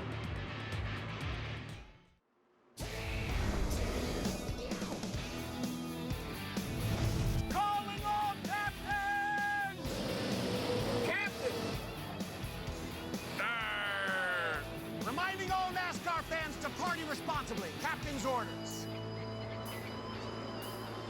2 lead changes among 3 drivers here at New Hampshire. Casey Kane has led the last 36 laps. Time for us to go through the field to Phil Parsons. Adam, Casey Kane just reported on the radio that he feels like he carries the left front wheel a little bit. That's the only thing he said since the restart. Go, Matt. 2 seconds back is Juan Pablo Montoya. He says he's sliding that right rear. It's really giving up, but a problem that could develop, making it worse as the race goes on, Marty. He's already chattering his front brakes. Matt, believe it or not, for the first time since early April, Jimmie Johnson has strung together 3 straight top 10 finishes today. Very smooth, a small air pressure adjustment on the last stop. Not a word on this run, Ralph. Marty, they made an air pressure adjustment on the number 2. That got the left front right. The left rear now is not working to his liking. He's struggling to roll through the center of the corner, Matt. Jeff Burton started 17th, currently runs 5th. His car running lap times that mirror our leader. He says the run goes on, his car just gets better and better, Ralph, especially on it. Matt, we heard the radio conversation with the 18 talking about the chattering. As this run continues, it's gotten a little bit better. He says the car's not bad, it's just not fast. But Matt, he's still struggling to roll through the center is Kyle Busch. Jeff Gordon, his car was tight in the middle, loose on exit. They made a track bar adjustment. Gordon says that did not help his car. If anything, it made it worse. Letarte is going to reverse that adjustment on their next stop. Well, now we've talked about the run through the field for Tony Stewart up to the 8th position right now. Just radioed to his crew. Maybe that adjustment a little too much last time. Now he's tight from the center 3rd off. Ralph? Marty, the number 5 of Mark Martin was a little too tight, so they loosened him up. They gained him some track position as well by just putting 2 tires on that car. Well, Ralph, how about this run to the top 10 for A.J. Allmendinger? He started further back than Tony Stewart in 28th. And yes, on that stop, it was 4 tires. A little too tight right now, but he said don't make too many big changes on it. Larry? I tell you, Marty, a car I've been watching since the drop of the green flag, Dale Earnhardt Jr. in that 88 car, qualified back in the 31st position. And in that first run before that first caution, they made no ground whatsoever. But Lance McGrew brought him to pit road, made adjustments. They did go with forced tires, and he has now cracked the top 15, running 14th. Just an update on our points leader, Kevin Harvick, in the 29, started back in the 24th position, just slowly making his way to the front. Problem is, he's over a half a lap down. I think Todd Berry and that group sitting back in the 17th spot. They've still got work to do on this Pennzoil 29 car. And Larry, with this race staying green and Casey Kane picking him up and putting him down like he is, you better get it figured out quickly or you'll be a lap down. 78 laps complete at New Hampshire. Casey Kane leading at New Hampshire. First-time driver number 9 has been out in front of the field here since back in 2005 when he led 18 laps. And now we take an inside look at what's happening now in the NASCAR Sprint Cup Series, brought to you by Sprint and Evo 4G, America's first 4G phone. Not been a perfect day for Kevin Harvick, but he is still the point leader. Montoya has been good throughout the afternoon, and he recorded the fastest lap time. For more NASCAR stats and live in-car audio, check out NASCAR Sprint Cup Mobile and the new Evo only from Sprint at sprint.com/speed. And you see Montoya, despite the fact that he had the quickest lap time today, he's dropped to third. That happened during break. Jimmy Johnson able to drive around him, and here comes the 48 again to the front, and just behind these guys, fourth and fifth, Kurt Busch and Jeff Burton. Jeff Burton, you know, like I said, up to fifth spot right now. He's just slowly but surely making his way towards the front of the field. Lap 86, green flag pit stop for Tony Stewart, Marty. This one is scheduled, Adam, but much earlier than they had expected. Darian Grubb just told me they did not get the car full on the last stop for Tony Stewart. It's extremely tight. You see them making the wedge adjustments on both sides of the race car, trying to loosen it up for Stewart. A long time here on the left rear of the car as well. And fuel, now he pitted about 20 laps earlier than everybody else, Adam. Last time Stewart and everyone was on pit road under caution at lap 36. In fact, we've only had one caution in this race today for 4 laps. It was debris in turn 3. Other than that, we have been clean and green.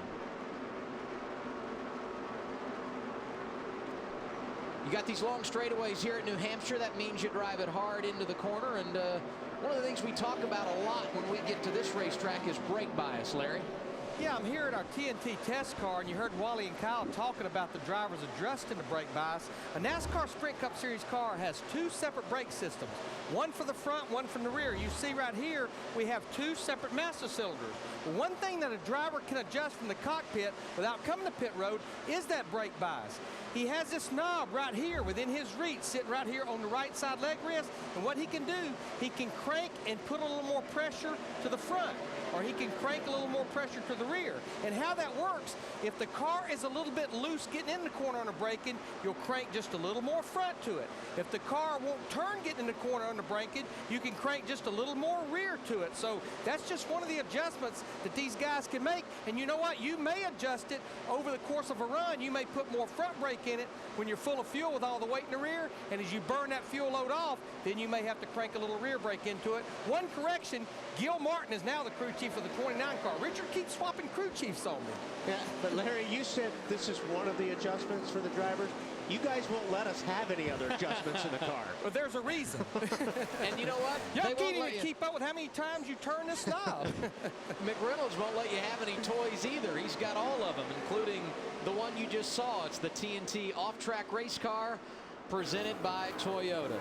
We showed you Tony Stewart on pit road. He was in a bit early. Everyone else should be pitting under green when we return. You're watching NASCAR on TNT. Fix this, baby. TNT tonight. It's a new season and a new reason to get more leverage. Don't miss an all-new Leverage 2-hour event tonight, 9/8 Central, only on TNT. Casey Kane has looked good the last couple of weeks. Back-to-back top 5 finishes at Michigan and the Infineon Raceway 1 week ago. Has taken driver number 9 from 23rd to 18th in the championship standings. He's back in the discussion in regard to the chase for the Sprint Cup, and he's flexing his muscles here today. Took over the lead at lap 36. He's been out front for the last 60 laps here at New Hampshire. About a second behind him, though, is that 48 car, and that 48 car is on its way to the front. He has been very fast over the last 5 or 6 laps. I've been watching the times, and he is hooked up right now, and looked awfully hooked up in practice as well. And you know what, guys, what I'm seeing watching the scoring monitor, Wally, it looks like you're seeing the same thing I'm seeing. Is most laps that 48 beats the 9 about 1 to 2 tenths, but it looks like about the time he catches him, we're going to be right on top of green flag pit stops, which should come in the next 8 to 10 laps. Last time these teams were on pit road under caution at lap 36. That was our only caution of the day for debris. 37 of the cars that started this race still on track and running. The lead for Casey Kane just over a second in front of Jimmy Johnson. In fact, as they cross the start-finish line, 0.8 of a second the advantage for Kane. Talked a lot in 2010. One of the great storylines, the turnaround at Richard Childress Racing. They were good a week ago out west at Sonoma, didn't get rewarded for their efforts in most situations, but They've looked good here this weekend, and I'll tell you, Hendrick Motorsports maybe has lost a little bit of their appeal because of the run that Joe Gibbs Racing has been on and the RCR bunch, but as you saw there, they've been good today as well. But you know, those three organizations have been the organizations. You look at it, and you look at Childress, you look at Gibbs, you look at Hendricks, and you know, sometimes we don't give enough credit to Earnhardt Ganassi. These guys won the Daytona 500. You know, and you look at what they've done and where they've been, and they run the Earnhardt Ganassi engines. So they're the same thing as the Childress. So they're right there knocking on that door. As we see the 48 car, he is knocking right on the door right here of the lead. It's gone from a second to 0.2 of a second in the last 4 laps. Talking about the advantage for Kasey Kahne. Johnson has not led a lap today. Yeah, he took 2, correct? Johnson took 4. Kasey took 2. And Jimmy took 4. So that's, you're starting to see a little bit of that right now, especially at the end of a run. Yeah, and especially at the end of the run, where the 4 tires are going to show up is more. And I was surprised at the beginning of this run with the 9 and the 42. The 42 gained within about a second of him and really couldn't get any closer than the 9 car. Maintained, you see him right there in that shot. They've maintained that interval pretty much since they dropped the green flag on this run. Jimmy Johnson continues to close the gap on the leader, Kasey Kahne. You can see the 48. Well, he's got the 82. Kasey lost a little bit of time there with the slower car in front of him. At that time, through 3 and 4, the 48 gained a lot on the 9 car. The slower car Wally referred to, Scott Speed in the 82, the last car on the lead lap. He's currently 25th. Yeah, and Scott's got to do everything he can right now to try to stay on the lead lap. That 48 car is working. The way he turned left under that line coming out of turn 4 or turn 2 over there, his car was good right there. He just was patient, let it rotate. Clear by half. And I would guess some of this is patience on Jimmy's part, realizing how good the race car is, and we're only a third of a way through this race. And how good his pit crew is. I mean, that's another thing. These guys come in, and easily these guys can, you know, either the 9 can maintain or the 48 can make a spot up just on the pit stop. Green flag pit stops are underway as you see a change for the 3rd position. Burton around Montoya. And as that's happening on track on pit road, Paul Menard, Marcos Ambrose, and David Rudiman have all made stops under green. Kenseth and Hornish coming to pit road now at lap 104. You know, Burton's been impressive. He's kind of just methodically, workmanlike, just worked his way up through the field. And you see these guys, you know, I think the 48 would have already probably been by the 9 at this point in time if it had not been for the 82 there. But the 48s give the 9 plenty of time to race, plenty of room to race. But you look at this 48. Look him roll right there. The way he rolls right in the center. Oh, the 9 car's coming in right here. Kasey Kahne going to join Clint Boyer and Carl Edwards, who have already been in for service, and right behind him Montoya coming in as well. Scheduled green flag pit stops just past lap 100. Let's go to Phil Parsons. Adam, the important thing to remember is he was able to lead on 2 tires the entire fuel run. They're going to raise the track bar a little bit. He's a little bit tight through the center of the corner and off. But right now, Kasey Kahne, 4 tires as our leader. Matt. Pablo Montoya, they're going to make a chassis adjustment across the back, both sides. This car's snappy loose, but also tight. He needed help more with the tight. To Marty. Matt, Jimmy Johnson was coming at the end of that run. You saw him battling with Kasey Kahne for the lead. The only thing Jimmy said during that run, the balance is right. The car a little bit too loose for Jimmy. They're going to make very slight wedge adjustment. Ahead of him on pit road, A.J. Allmendinger, who said his car was tight, but don't make too many big swings at it. A very small wedge adjustment for A.J. Allmendinger, who raced his way into the top 10. Phil? Marty Dale Earnhardt Jr. had gained 20 positions from the start of the race. They're just going to clean the grill. The car's so good right now. No adjustments for the 88 car. Ralph, here comes Kurt Busch. They're going to try to get that left rear working for him this time. Ray Gallahan shoves a jack up underneath the number 2. They're going to take 4 tires this time. Doesn't look like they're going to make just a small track adjustment to the chassis on the backside, Matt. A long stop on the 11, Jimmy Hamlin. Meanwhile, the 24, Jeff Gordon, they're going to reverse an adjustment they made earlier with the track bar. Going to go back up, also make an air pressure change in the right rear to help the drive off the corner. He needs to drive off a little straighter and help the car cut in the center. He's away. Point leader Kevin Harvick also came to pit road on this exchange of green flag pit stops. Ryan Newman had stayed on the racetrack, became the race leader, but now he comes for service, Ralph. Here comes the 39 of Ryan Newman. He's tight through the center. They're going to try to get the car to rotate better, and he'd be real good at that point. He didn't get into the pit box the way he wanted to. Kind of hangs out right rear, but it's inside the line. That's key. He gets 4 tires and fuel, and he's going to get underway. A little bit of a slow stop. That'll kill you with track position here. Can we go back and find out, hey, Marty, what did they, there was a problem on the 48. Obviously, these guys are racing for the lead, and now that they're back on the racetrack, there's a big difference between where the 9 and the 48. Did they have some trouble back there?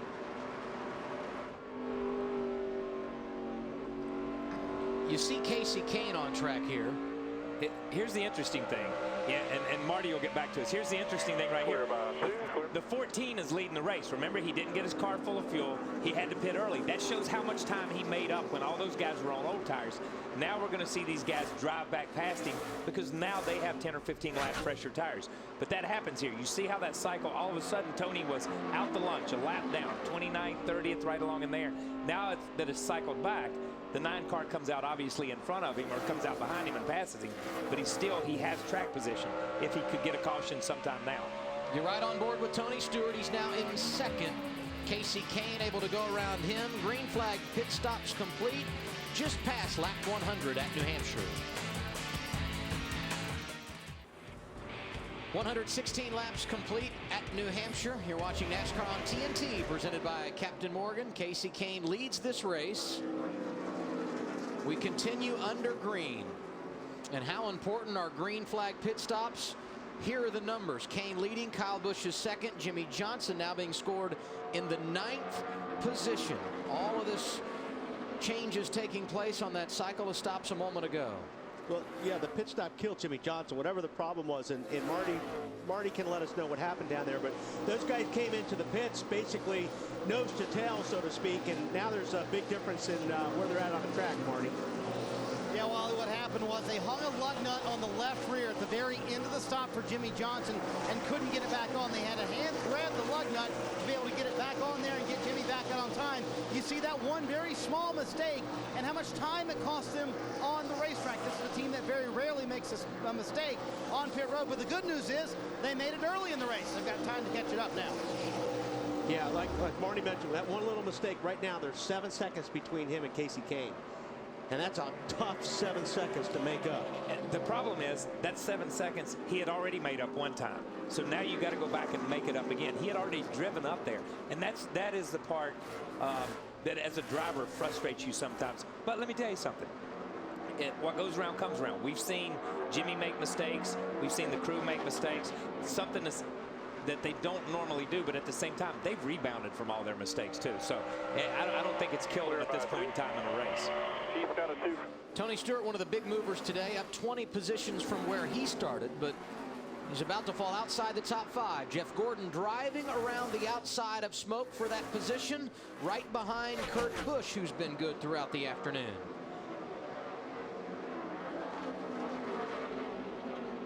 Hey, guys, on Tony Stewart, the thing he needs more than anything out there is a caution in about the next 25 to 30 laps to get him back on sequence, because right now we're at lap 121. He's going to have to come to pit road by about lap 155 because he's going to need fuel. What we're watching right now is the difference in 20 laps on these tires. And 20 laps, pretty much the difference, because most drivers came in under green at lap 106. And if you were watching us early, you heard Marty point out Tony Stewart had to come in at lap 86 under green because the team did not get the car full of fuel on their first pit stop under caution earlier today. Kane leads Kyle Busch by 1.2 seconds.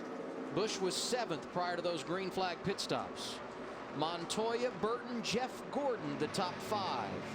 122 laps complete at New Hampshire.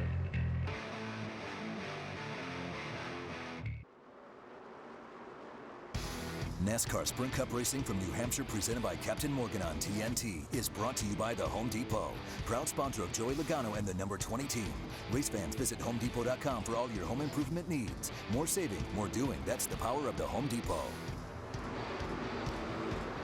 Back at New Hampshire, and NASCAR fans, your vote helped determine last week's rank from Infineon Raceway. Jeff Gordon currently in the lead with Dale Jr. and Jimmy Johnson not far behind. Be sure to cast your vote for the AT&T fastest pit crew. You can do so from your AT&T phone. Text the car number to 2258 for the crew you think is the fastest and most valuable. TNT will reveal the standings each week, so make sure to vote. The AT&T Fastest Pit Crew of the Year award brought to you by AT&T, the nation's fastest 3G network. Brad Keselowski has gone a lap down. He's there in the 12 car. Just behind him, some guys getting after it for third. Montoya has that spot. Jeff Burton and Jeff Gordon closing in. You got to feel good here if you're Burton and Gordon. Both these drivers started outside the top 15 today. Just over 100 laps, they've gotten themselves solidly inside the top 10, now inside the top 5. They've done the hard work. Now they just stay in the game and have a chance to make something happen late. Yeah, but now they put themselves in position to race. You know, before they've had to work themselves in position to race. You know, you can run your rear end off all day long and never have a shot at winning a race. They've raced or put themselves now in a position to win this race if things play out that way. We've seen so many odd situations play out at a New Hampshire race. This thing's never over until they throw the checkered flag. We've seen rain. You know, there's so many things that can happen here, but they've put themselves there now. I know you guys, when I love when I play trivia. So when was the last time A.J. Allmendinger finished outside the top 15? Last time he finished outside the top 15? Outside the top 15. Daytona 500. Oh, boy. Smart Alec. It was Darlington in May. He's been very good in recent weeks. I don't know if you remember that race. He almost finished outside the racetrack when the brakes failed going down the backstretch, and he pinned the 48 on the wall going into turn 3. 37th on that Saturday night, but he's been pretty good ever since, and once again has it going here today. AJ 7th on the racetrack, just in front of Tony Stewart.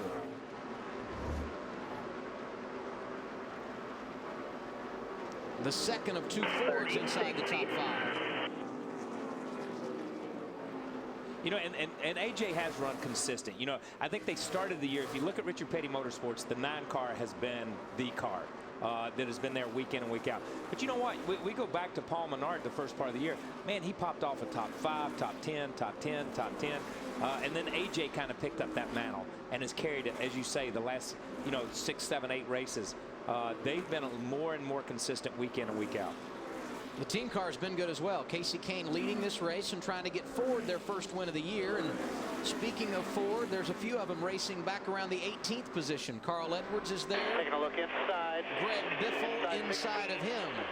Yeah, you got a lot of good race cars here. You got Biffle there, you got Hamlin, Truex, and really talking to these guys, they all thought they were going to have really good race cars. They really felt that they were going to work their way up to the front, but they've kind of been just stuck back here in this 17th through 20th.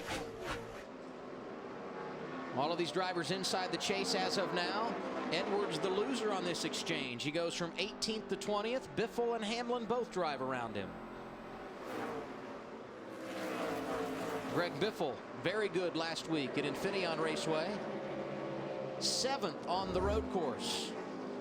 And now we check out the Built Ford Tough driving force. Biffle has quite a history here at New Hampshire. 6 times he's finished in the top 10 in 15 races. And driver 16 does know what it's like to go to victory lane here. Some work to do today, but he's currently 18th.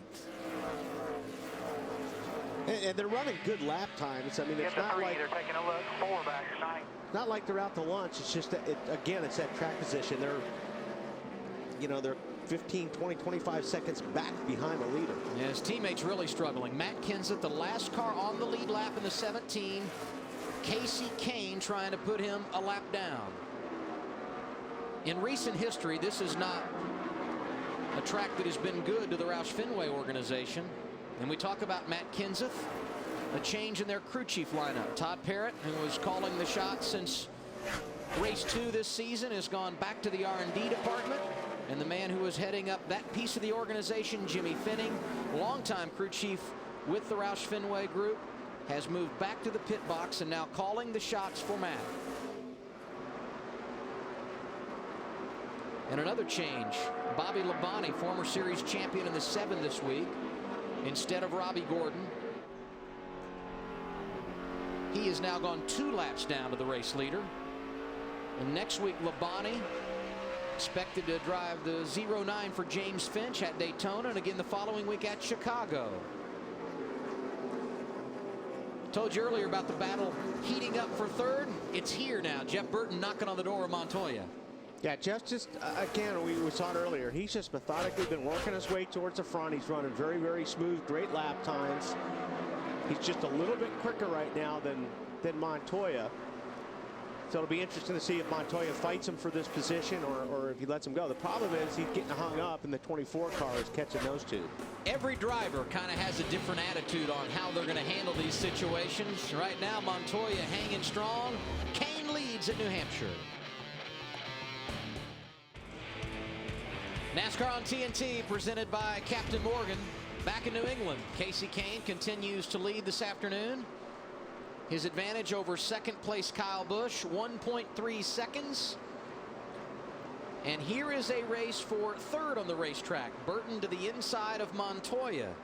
Looks like this time he's going to get it done. But it hasn't been all smiles for driver 31. He had a mess a minute ago. And he had his hands full coming off of turn 2. He was trying to get underneath Montoya. And he was turning, and you're down on the low line, and you think you got to run, and boy, you stand on the gas and thing just jumped sideways on him. This shot shows how sideways he was. Had to work a little bit, didn't he, Kyle? And look at those black marks, man. The thing just hangs out there, and you're like, man, I got no tires on this thing. Well, no wonder. You've been sideways 3/4 of the time around the racetrack. But it is, you know, the car pushes up, just like Wally says. You get up, you're turning. The front grips, the rear jumps out from under you, and you're gone. Burton now in third. Gordon goes to work on Montoya for fourth. Matt Yoakum. And Jeff Gordon working his way to the front. He told Steve Letarte a few laps ago that the car is just so free on exit. It's a handful. Letarte responded by saying, I know it's not fun to drive, but you are definitely faster this run on the stopwatch, as he undertakes the low line there on the 42 of Montoya.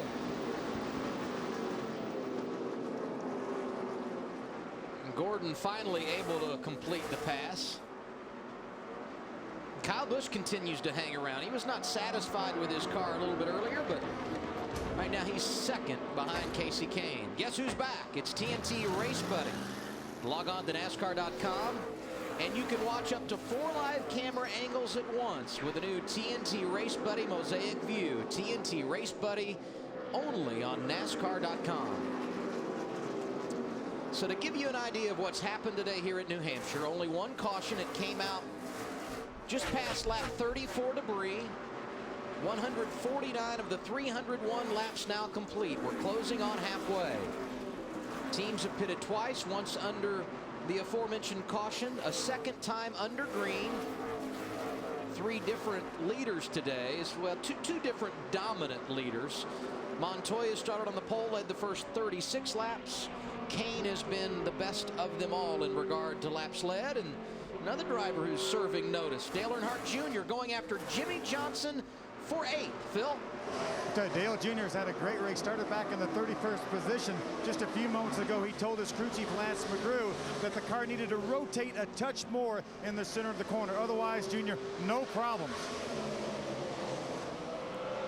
It's after he started 31st today, Phil. An impressive run for Dale Earnhardt Jr. at a track that historically has not been good for him, and he needs a good run. You see, he's outside the top 12 in points, but now only 9 behind. It was 50 plus out when the day started, Wally. Hey, as they run right now, I mean, it's very close with those guys 13th and back.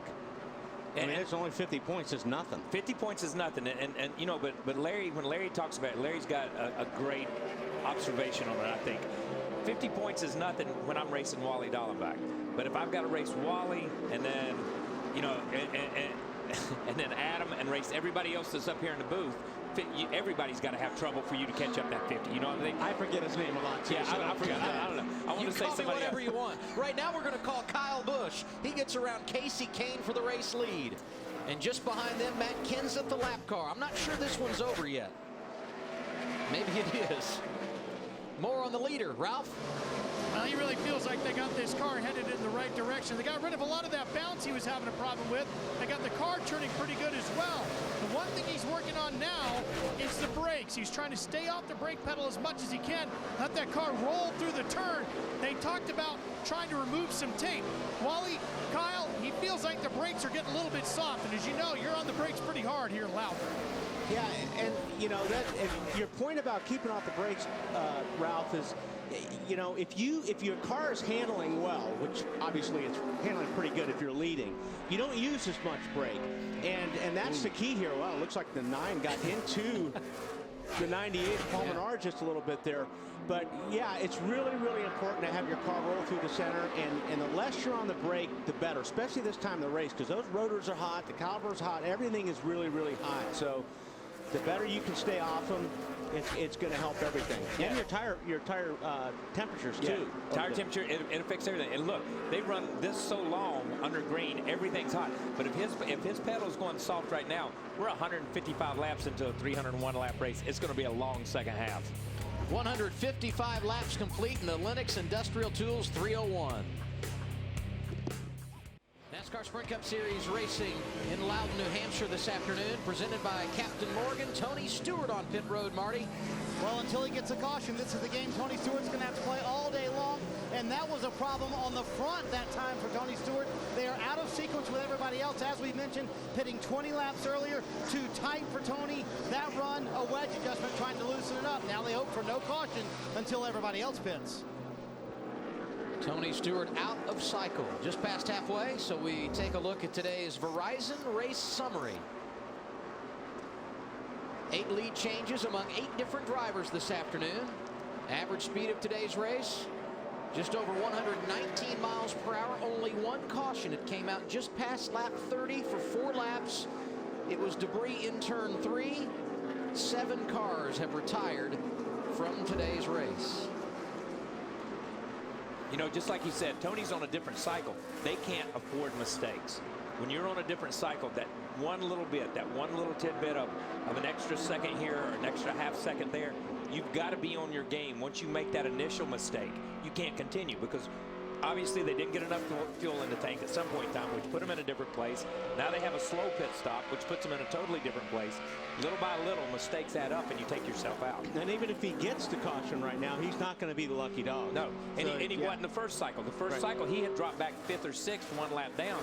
So they took themselves way out. Now you've got to, you know, if he was unlucky enough to get a caution, if a caution came out right now, he's mired back in the pack trying to fight for the lucky dog. Tony Stewart now 7th in line in regard to those drivers, 1 lap down to the leader. Jimmy Johnson, if you're just joining us, was about to take the race lead earlier. Problems for Regan Smith. Oh, missed the commitment cone right there too as he come in. He tried to cut at it, looked like he was going to run over it. He just went ahead and ran around it. Right front is flat. The penalty probably less than what the price would have been had he continued around and had that tire shred on him. We stay under green as Regan Smith was able to get to pit road. And if Regan Smith had not gotten down, it could have caused a lot of problems for other drivers. Check this out. And this is where a spotter is so important. I wish we had the sound here, because the spotter's probably telling him inside, inside, inside. But it took him so long to get around, he couldn't get down to get there. It's not his spotter I'd want to hear. It's the other drivers around him that I'd want to listen to. The other spotters at that time are holding their breath, praying that he does not turn left and start down across pit road. Kyle Busch, the race leader, trying to sweep the weekend here at New Hampshire after a dominating win in nationwide competition yesterday. Casey Kane closing in. Green flag stops when we return. Tonight, it's a new season and a new reason to get more leverage. Don't miss an all-new Leverage 2-hour event tonight, 9/8 Central, only on TNT. The green flag pit stops are underway. Martin Truex Jr. just made his stop at lap 171. Not too far behind, Marcos Ambrose, Jamie McMurray getting service. Paul Menard hitting pit road now. Let's go back to that cycle of green flag stops about 70 laps ago, as you see Ambrose on pit road. Remember how tight the battle for the lead was between Kane and Jimmy Johnson, and how they separated on pit road? similar situation here. Busch leading Kane, and we'll see which is better in regard to getting on and off the pit lane under green after they make their stops. And after all that happened, Johnson is still 7 seconds behind Kasey Kahne. Picked up no ground. Johnson in 8th right now. And that's impressive for Kasey and those guys. That showed Kasey the adjustments they made and where they were at. The 9 car got better to match whatever the 48 was doing on the racetrack. And the other driver that we talked about that was a big gainer on that last exchange of stops, the man leading the race, Kyle Busch, was 7th when those green flag stops began just past lap 100. He was running 2nd after they were completed. His teammate Denny Hamlin on pit road for service now, Matt. Somewhat of a struggle today for Denny Hamlin in the 11, a racetrack where he's never finished worse than 15th here. He said the car was wrecking loose, then tight. Significant adjustment for Hamlin, Marty. Matt Clipboyer barely got into his pit stall. You can see this is a legal stop, though. He squealed into his pit stall and the car turned sideways. It'll be a 4-tire change. Car way too tight for Boyer and a wedge adjustment. Matt. Carl Edwards had to check up for a split second to let the 11 of Hamlin exit his pit box. Meanwhile, the 20, after the chassis adjustment to tighten up, the 99's completed. The 20 of Joey slid into his box at a bad angle. Air pressure change for Joey, Marty. Matt, Jimmy Johnson said he never got into rhythm on that run. The car way too tight, especially at the end of that run. It was a wedge adjustment, trying to loosen up this 48 car and gain some of that time back. Phil? Marty Dale Earnhardt Jr. in the pits. He's just now leaving 4 tires. Just a bit of an air pressure adjustment. Needed to turn a little bit better in the center of the corner. And meanwhile, our pole sitter, Juan Pablo Montoya, making his way down to his pit stall. He tried different lines. He tried backing up to his corner, both tight and loose. Coles to a stop. He said, Brian Petty, we're going to give you a track bar adjustment going down this time to try to tighten you up to help you on exit. Solid stop so far on the right side. Looks good on the left route. Well, here comes the guy that held the lead, the number 18 of Kyle Busch. Now remember, they were talking about brakes. Let's see if they remove some tape off the front of that car. They're going to go to work on the right side tires. Take care of that. So far, they're leaving the tape on, Bill. Yeah, Ralph, Kasey Kahne wanted a little bit more of that track bar raised, just a little bit to free it up a little bit through the center of the corner. Kasey Kahne's going to see he did not beat the 18 out of the pits. Four-time winner here at New Hampshire, Jeff Burton, making his way to his pit stall. The complaint from Burton. The car was just way too free. Look for a big adjustment there. Meanwhile, the 24, Jeff Gordon, he's making his way down the pits as well. While the 31 hits his box, an air pressure change on the left side. See if they put a wrench in the back window. Meanwhile, the 24 of Gordon, he was just trying to hold on, and he told Steve Letarte, I don't know what you're going to do. It's just dead loose on exit, but yet tight in the center. And Steve Letarte's going to fix it with a track bar and wedge adjustment. Both stops complete. And Matt, those the final 2 stops in this cycle under green. Martin Truex Jr., the first to hit pit road. He did so at lap 170. Burton and Gordon in at lap 178. Nothing's changed at the front. It continues to be Kyle Busch leading. You're watching Sprint Cup Racing on TNT, presented by Captain Morgan. Kyle Busch continues to lead as the NASCAR Sprint Cup Series rolls through New England. Race 17 in 2010. How would you like to win up to $1 million? You got a chance. All you have to do is log on to NASCAR.com/TNT Million. It's the TNT $1 Million Fan Challenge. Your picks have to be in for today's race, but you could win at Daytona or Chicago. Just go to the website, make your picks, and if you pick the top 10 finishers in correct order, you could win up to $1 million.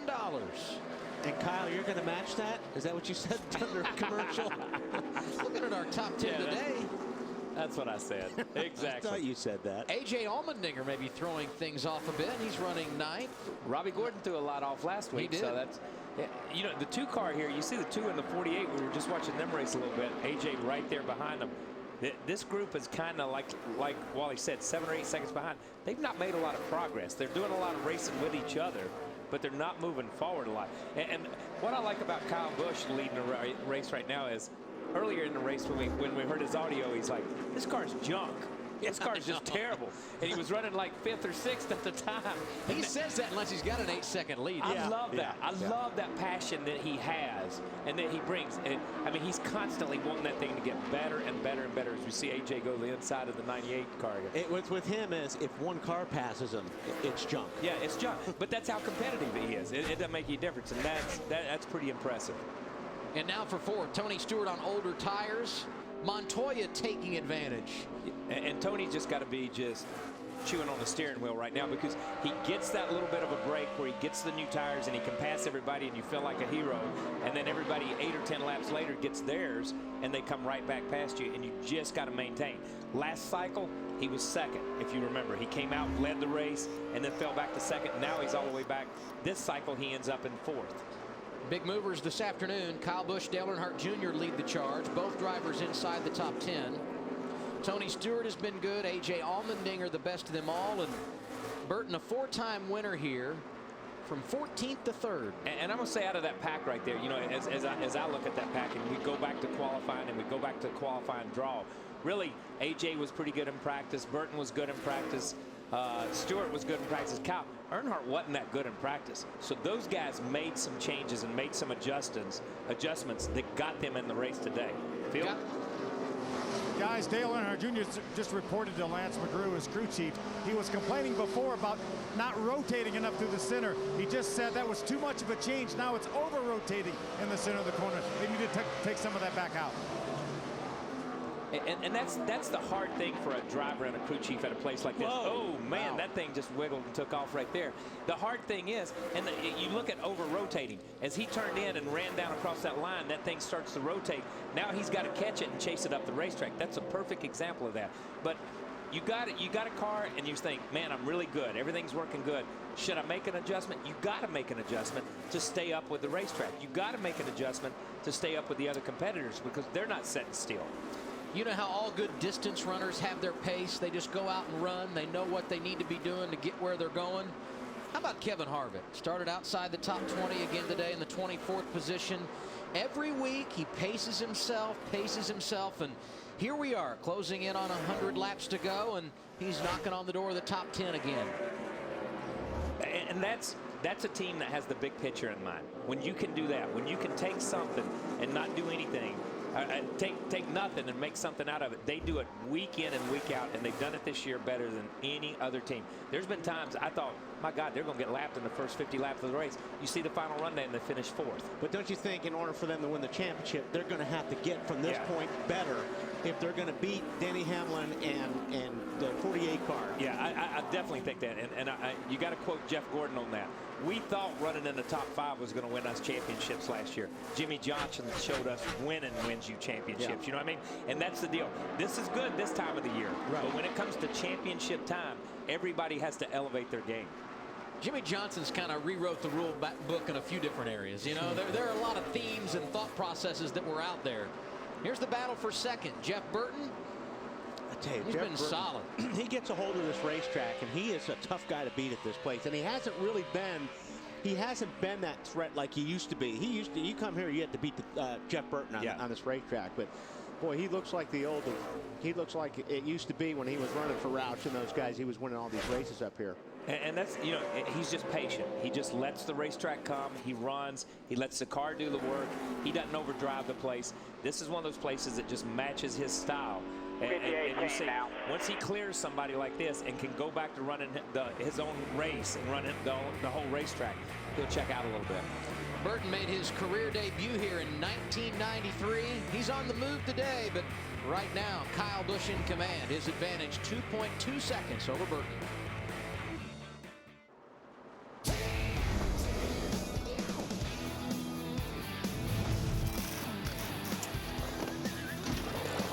Calling all captains, party responsibly. Captain's orders.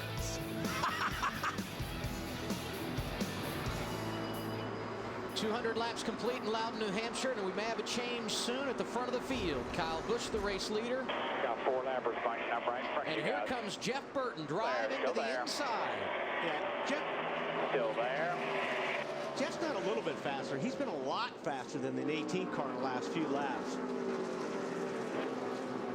So now the 18's car is junk again. Yeah, he just got he got past. He's junked. Sorry. Enjoy the view. Let's go. Enjoy the view. That's Rocky nice Ryan, to hear. the spotter, helping walk his driver through the traffic.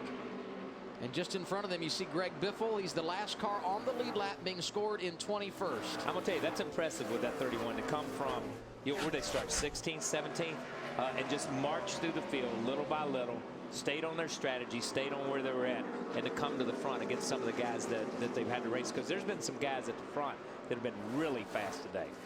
And now we get into the Haynes comfort zone. Time to go downstairs to our crew chief, Larry McReynolds. Well, Adam, when you think about the inside of a race car, the cockpit, it's been documented with the heat from the brakes, the transmission, from the exhaust system, that the inside temperature can get over 130 degrees. And one place that heat really gets hot is down here in the floorboard area where the pedals and where the driver's feet are. Now, for years and years, we would try all types of things. Insulated mats, we would even try plywood. But it almost got to the point where the more we put there, the more it would hold the heat and really make the driver uncomfortable because it was burning his feet. We finally decided that we're working on maybe the wrong thing. Now, this is a driver's shoe that a driver will wear. If you notice, it has a very thin sole. So what we had a company do is develop what we call a bootie. And it's basically a space-age material that the driver velcros to the bottom of the bootie, and it will definitely keep his feet nice and cool and comfortable. And you know, when the driver's feet's comfortable, the driver will be comfortable. Yeah, and Larry, we have tried a lot of different things. We use styrofoam cups that you put inside because it's so uncomfortable when that floorboards get hot. We've all gotten blisters on our heels during races because it is like an oven in there. And you know, we talk about where the driver's feet, where the driver's set. When you talk about a little bit of everything, Casey's he's off the pace. He's off the pace right here for whatever reason. Yeah. Watch his feet here. You got there, bud.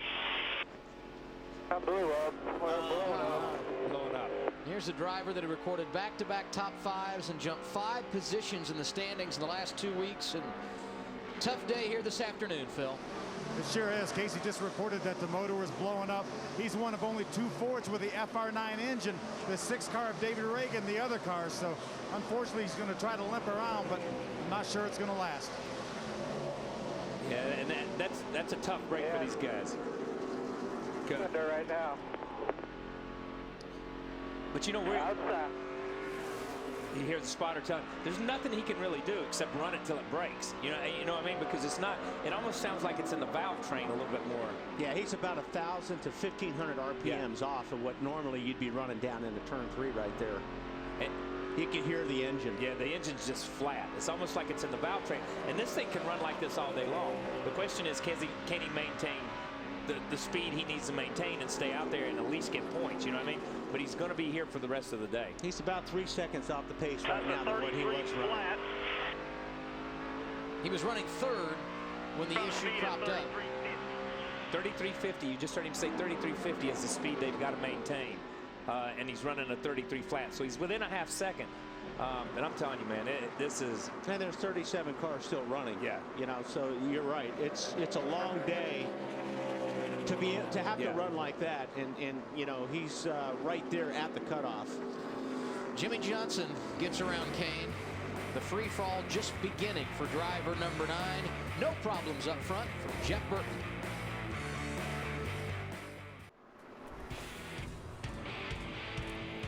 Welcome back to NASCAR on TNT at New Hampshire Motor Speedway. Jeff Burton, the winningest driver all time here at New Hampshire Motor Speedway, currently your leader. Burton has led 16 laps so far. Man, would he love to get a victory here today. Well, I'm telling you, it's been a long dry spell for this 31 car, and but we saw in practice yesterday, Lindsey, that he definitely had a car on that was good on long green runs, and he's certainly showing it. We are down now to this could be a one-stop race. You're right, and you know, you mentioned a dry spell. Charlotte, fall of 2008, the last time Burton ended up in victory lane. Okay, Larry, let's go through the field, starting with the car in the 11th spot.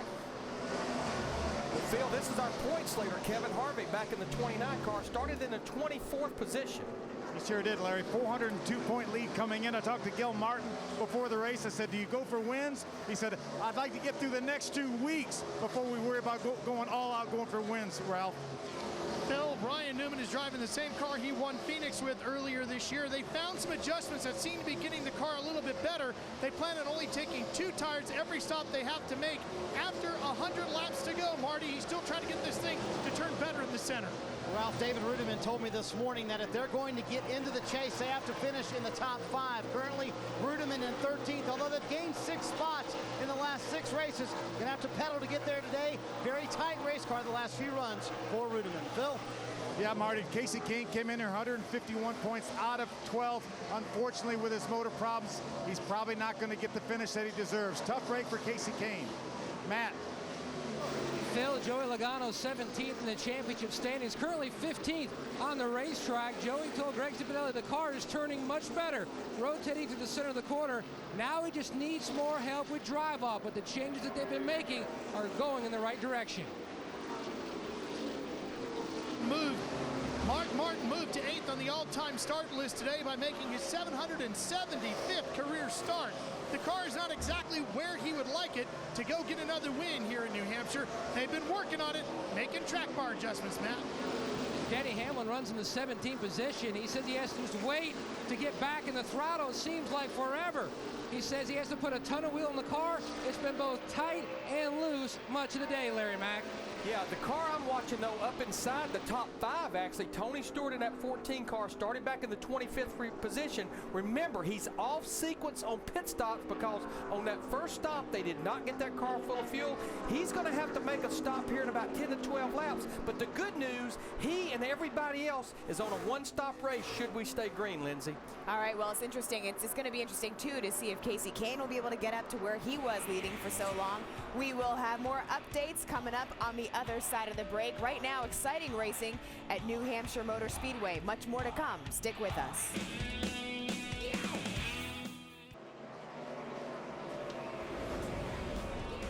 NASCAR on TNT, live at the New Hampshire Motor Speedway. Glad you're with us for race 17, presented by Captain Morgan. 225 laps complete here today. And in 6 days, you can follow the world's best drivers on NASCAR as we head to the world center of racing. Tune in as coverage begins at 6:30 p.m. Eastern time with Countdown to Green. And then it's the Coke Zero 400 at Daytona, powered by Coca-Cola. You can watch it Saturday night only on TNT. And yes, it will be our annual wide open coverage. Which is a good thing. Oh, outstanding. Race fans get what they enjoy the most. Jeff Burton leads this race by 2.9 seconds over second place Kyle Busch. In fact, Busch the only driver in the top 5 right now that has won a race in 2010, and his teammate in trouble. Denny Hamlin running 16th has not met expectations today, and he's about to go a lap down, Kyle. Yeah, and we had Denny this morning down there, and I felt like, you know, he said, look, we made a lot of changes. We talked to the 18. We made a lot of changes. He was pretty confident. He was a lot more confident than what I would have been changing everything like that. But he's struggling right now. Wow. A.J. Allmendinger's not struggled today. Driving to the inside and around Kurt Busch. This is the battle for 7th, and the exchange is complete.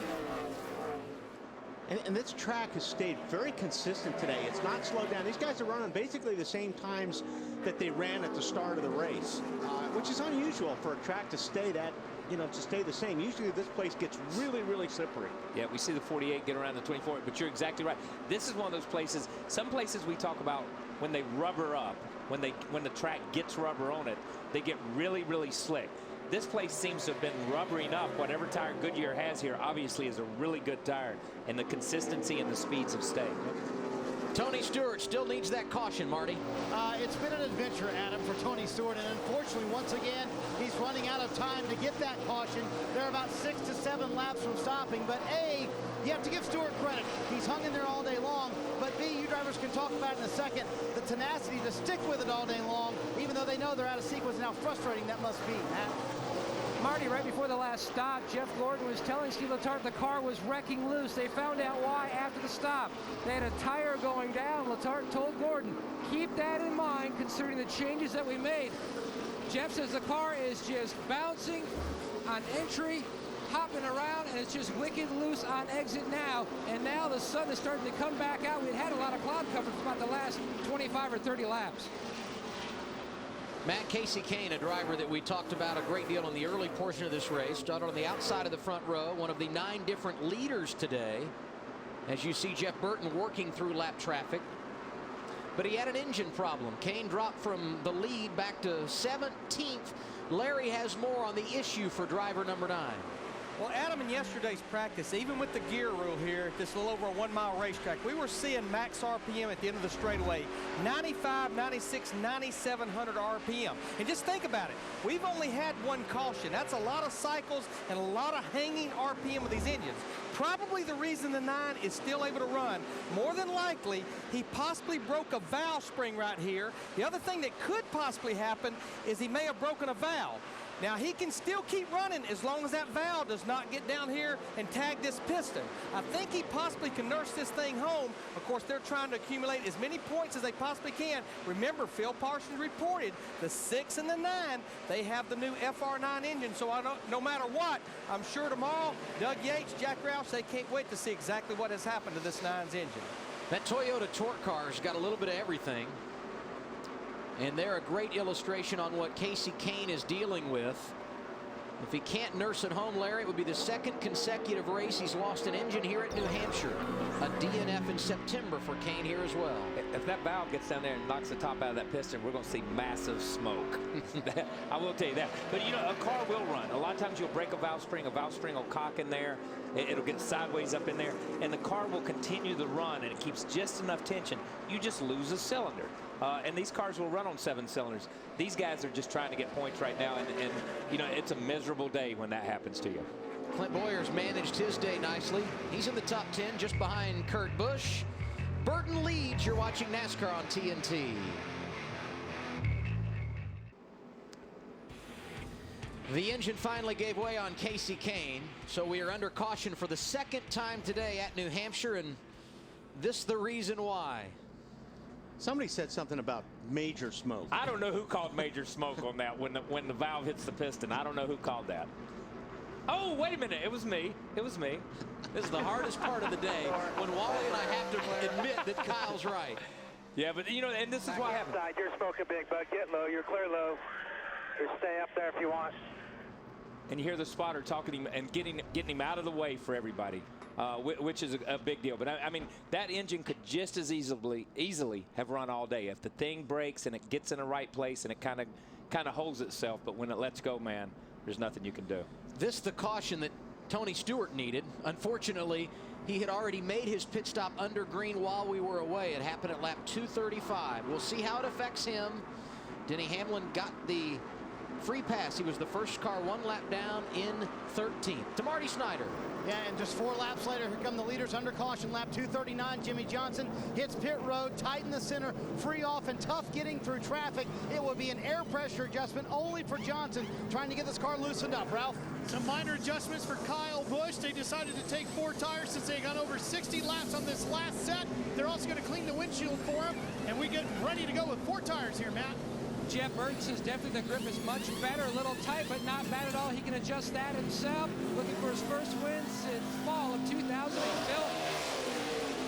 Matt, the 88 car was over-rotating. They undid the last change. Came in here in 7th from his 31st starting position. Well, that's big for guys like Jimmy Johnson and some of these guys that had fast race cars but were 7 or 8 seconds behind Burton. That gap is just erased. So now these guys are all on even footing. Burton able to hold serve off the pit lane. This caution ending a green flag stretch of 201 laps, the longest ever at New Hampshire. We've got more after a break. NASCAR Sprint Cup Racing from New Hampshire, presented by Captain Morgan on TNT, is brought to you by Progressive, making it easier to buy car insurance. By Verizon, the network with the most 3G coverage. And by Toyota. Time to take an inside look at what's happening now in the NASCAR Sprint Cup Series, brought to you by Sprint and Evo 4G, America's first 4G phone. Biggest mover today, A.J. Allmendinger, up 22 spots to 6th. And our fastest time of the day, pole sitter Juan Pablo Montoya, more than 128 miles per hour. For more NASCAR stats and live in-car audio, check out NASCAR Sprint Cup Mobile and the new Evo, only from Sprint at sprint.com/speed. Under our second caution for an engine problem, Kasey Kahne, the reason, down to Marty Snyder. Adam, some days when the engine lets go, it's a little tougher than others. I'm assuming since your car was so good, this is one of those days, isn't it, Kasey? Yeah, we had a fast Budweiser 4. The guys did a good job, and the car was good. It was probably going to battle the 31, the 18. It'll be more as the race goes on and get some cautions, but I felt like we had an opportunity to win a race, and it'd have been nice for Ford and Stanley Tools, Valvoline. There's a lot of people that put a lot into it, and get Budweiser back in victory lane, but not this week, maybe next week. This will also be a big blow to those chase hopes as well, Adam. No doubt about it, Marty. Kahne entered 18th. He's now 22nd in the standings. In fact, at one time today, he was up to 16th in points. TNT tonight. It's a new season and a new reason to get more leverage. Don't miss an all-new leverage 2-hour event tonight, 9/8 Central, only on TNT. A number of drivers have taken the wave around, Wally. I was just going to say, this brings a lot of guys back into play here, because that caution really came out at the right time for a lot of these guys, especially Tony Stewart, because he's only got what we were talking 4 laps on his tires, so it puts him right back in the game. Yeah, he's got to race himself back to the front, but at least it puts him back in the right cycle. He's been off on such a bad cycle that you really didn't know how he would run with these guys. We'll see now. A good break for them and a good break for Hamlin, who gets his lap back. Truex, McMurray, Biffle, Scott Speed, Regan Smith, David Rudiman, the drivers who take advantage of the wave around rule. They will be on the lead lap.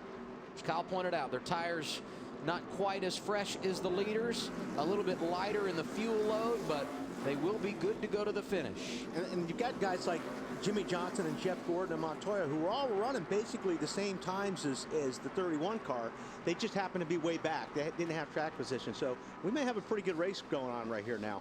We get the green flag at lap 245. Jeff Burton, the race leader, elects the outside lane. Kyle Busch right beside him. Back underway at New Hampshire.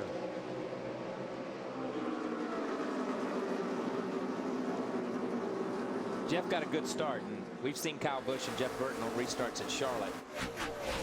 They got a little testing with each other, but Jeff got a really, a little. Jeff got a really good start right there and cleared him, and Kyle gave him room getting down the corner. That was a nice move. Jimmy Johnson able to clear Gordon, but here comes Montoya to the inside of driver 24. Haven't heard much from Johnson since they had an issue on a green flag pit stop back around lap 100. He's as high as he has been since that time. Was in the back portion of the top 10 for most of the middle part of this race. He's now third. Montoya slides up the racetrack. Oh. Gordon actually saw him coming and moved up the racetrack as well, but that could have been big. Yeah, I think Juan was going to outbrave him getting in turn 3, and Jeff wasn't going to have any of it. Mentioned Kevin Harvick had gone from 24th to 12th on that green flag run. He's now 8th. A victor here in September of 2006 was our point leader. And these two guys, as these two guys are running side by side, these first 3 are really. Oh, there he goes again. Jeff's going to get up now. It's going to get ugly right here. And that's opened it up for A.J. Allmendinger, who slides by and will move into the top 5 for the first time. And that's exactly what happens. It opens up the door for these guys behind you to catch up, but those guys in front of you are gone. And I don't know if you guys remember at Martinsville, what was it, last year, where Jeff said, why is this guy racing me this hard? Yeah. I mean, that was one of the big comments. That was some hard racing right there. It's hard to find drivers on the track that don't have a history with one another. Talked a lot today in our countdown to green about retaliation. A number of folks left Sonoma a week ago disappointed. As of yet, nothing really panning out, although Montoya and Gordon did have a nice little battle a moment ago. And now Montoya slides up. This should be good right here. Oh! Ah, that could be a cut left rear. That was good. There, inside the 2. 24 inside. The splitter on these cars can be a big-time weapon when you talk about cutting down someone's tires. Look. I mean, they're going right back at each other. Okay. It's still inside the 24. Boy, if he didn't cut the left rear on that, was Montoya's close, man. really, really lucky. Yeah, because that puff of smoke was a big puff of smoke. Now you see Juan. Now Juan's just going to fall in line here. But remember, their tires are a little bit. They got 7 or 8 laps on them now. They're not as brave to stuff it down in there right now.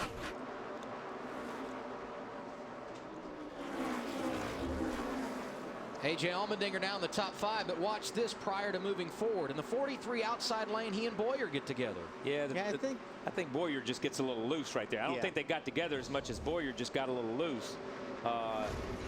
Here's the 48 car around the 18 for second place, like we hadn't seen this a couple of times this year. Jimmie Johnson started 10th, was about to grab the race lead prior to some green flag pit stops. We told you about his problems, but he's right back in the game now. Last time around, a second behind race leader Jeff Burton, Marty. And Adam, I also think this proves how tough it is back in race traffic. That was the one comment Jimmie Johnson made. I still feel like we're fast. I just can't make any progress like back there where Clint Boyer is, Adam. Yeah, you know, the problem is you get back in this pack and these guys are racing and you got to race really hard. And we see this so much with these cars on these type racetracks. You got to get everything you can get in those first 7 or 8 laps. If you don't get it in those first 7 or 8 laps when your tires are good, it's just incredibly hard to get around these places.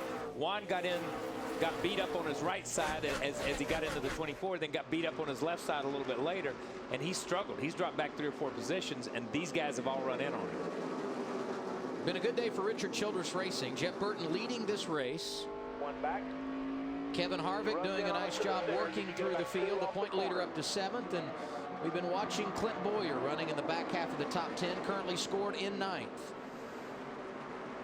Here are a couple of drivers that were part of the wave around a moment ago. Saw Mark Martin and Joey Logano going at it.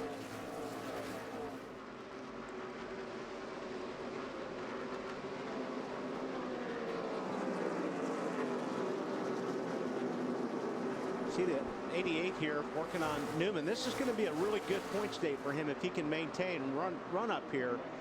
He's in 13th right now in points. And a few weeks ago, I wasn't sure he even had a chance. Only 12 points outside the top 12 is Dale Earnhardt Jr. And he's been able to make some gains at tracks that typically have not been good for him. And Wally, the next couple of weeks we go to Daytona, which is one of his best, and Chicago, where he's won. Newman, another driver, trying to find his way into the chase. Jeff Burton trying to find his way to victory lane. It's been a while. Charlotte a couple of years ago. 40 laps to go in Loudon, New Hampshire, and we watched the battle from 12th on back. Montoya 6th at the restart a moment ago, but he's been free falling and he's been getting physical, Wally. Yeah, he's pretty much bounced off of everybody that's even come up to him. I'm really surprised nobody's turned him yet, but he's got a lot of damage on the front of his car. You see this was from earlier, and I think this really messed up his splitter here, Kyle, because there's some damage on his right front. And if you look at the splitter now, which you were pointing out earlier, it's way up in the air on one side. It's way up on the right side out here next to the wall. Right there, you see how bad his foot, and it looks like when he got into the 33, it just jacked it up on the rear tire. Matt? KP, they're hoping for a caution with so few cars in the lead lap. They'd like to get a new set of tires on there and fix that wicked loose, and also now adjust the cosmetic damage that they got to that front splitter, because aerodynamically that car is just awful. Yeah, there's no doubt that's hurting it. There's no doubt that's hurting the car. At the same time, you know, he was racing the 24 car. He and the 24 got together. 2 cars got by him. Then he and the 33 are racing. They get together, and 3 more cars get by him. So, I mean, he's losing lots of ground right here for a car that was as fast as he was. And he's got this pack backed up. Yeah, he's got everybody stacked up. He's got 15 cars behind him that he's holding up right now. Tony Stewart a little off sequence as far as pit cycle was concerned because of a fueling issue on their first stop of the day. But Tony is coming, because we saw just a minute ago the 5 car and the 17 car and the 47 right on the 42.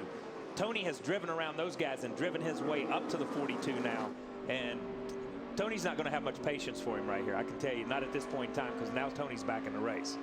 What's he saying, Marty?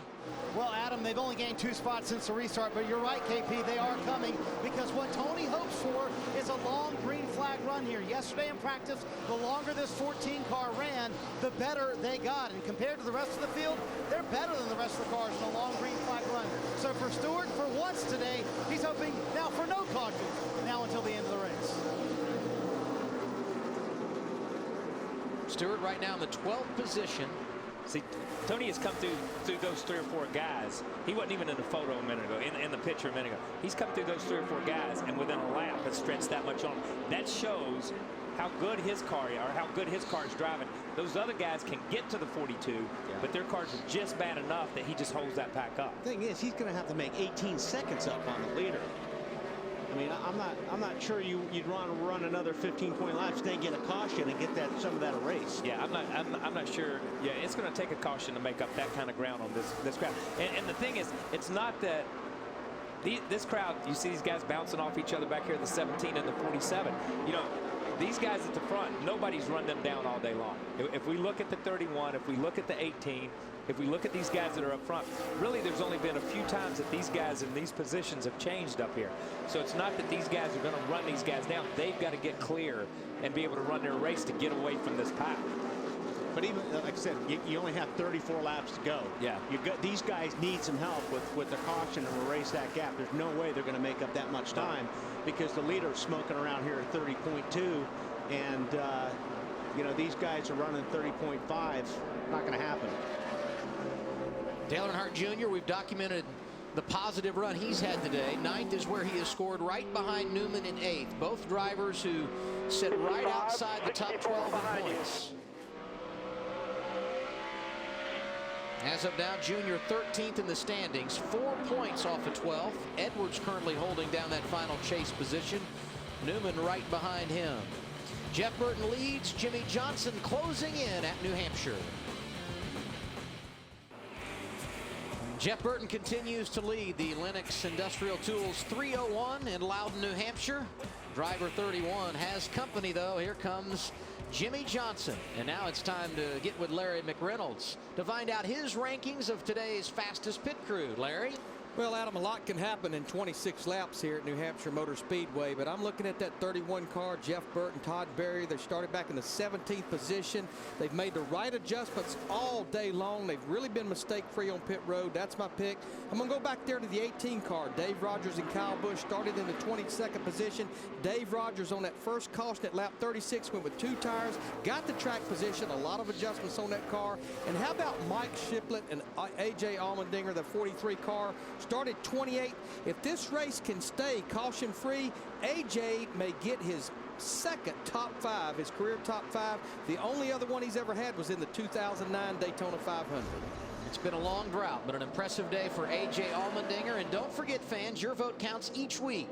Be sure to text the car number to 2258 for the pit crew you think is the fastest and most valuable. The AT&T Fastest Pit Crew of the Year award brought to you by AT&T, the nation's fastest 3G network. We watch Burton and Johnson at the front, and this has been a nice little race for position. Newman and Earnhardt Jr. continuing to exchange blows. This for 8th. See Newman's hands working there into the corner. Now, inside. Yeah, it's taken about 5 or 6 laps for Junior to get to this point where he can at least get next to Ryan, getting into the corner. But that outside line is just hard to beat when you're coming off the corner like here, because it's just that's where your car needs to be. And if you're on the low line, you just can't get on the gas. Yeah, and while this is going on and these guys are racing, you see Boyer right there has snuck into the picture. We remember Boyer in the 42 car and him struggling, his struggle with Montoya back there to break through that pack. But that's, you know, at the beginning of the race, these guys said that. I can get position on somebody, but really driving up off the corner on the low side is a tough way to go. And you see Junior get position right to the bumper with about half of his car, but he just can't close the deal up off the corner.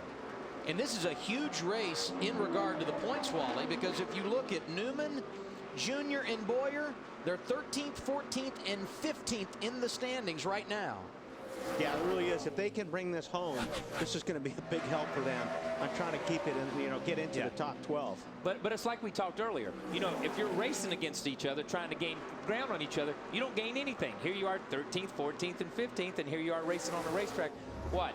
8th, 7th, or 8th, 9th, and 10th. So you don't really gain anything. That's the tough part about Cup racing. It's hard to make up those points because these guys are so competitive week in and week out, and they run the same. But the thing is, guys like Biffle and Kenseth and those guys had bad days, so all 3 of these guys are racing each other, yet they're moving up because there's a lot of guys in the top 10 that are having not so, you know, Edwards is back in 27th right now.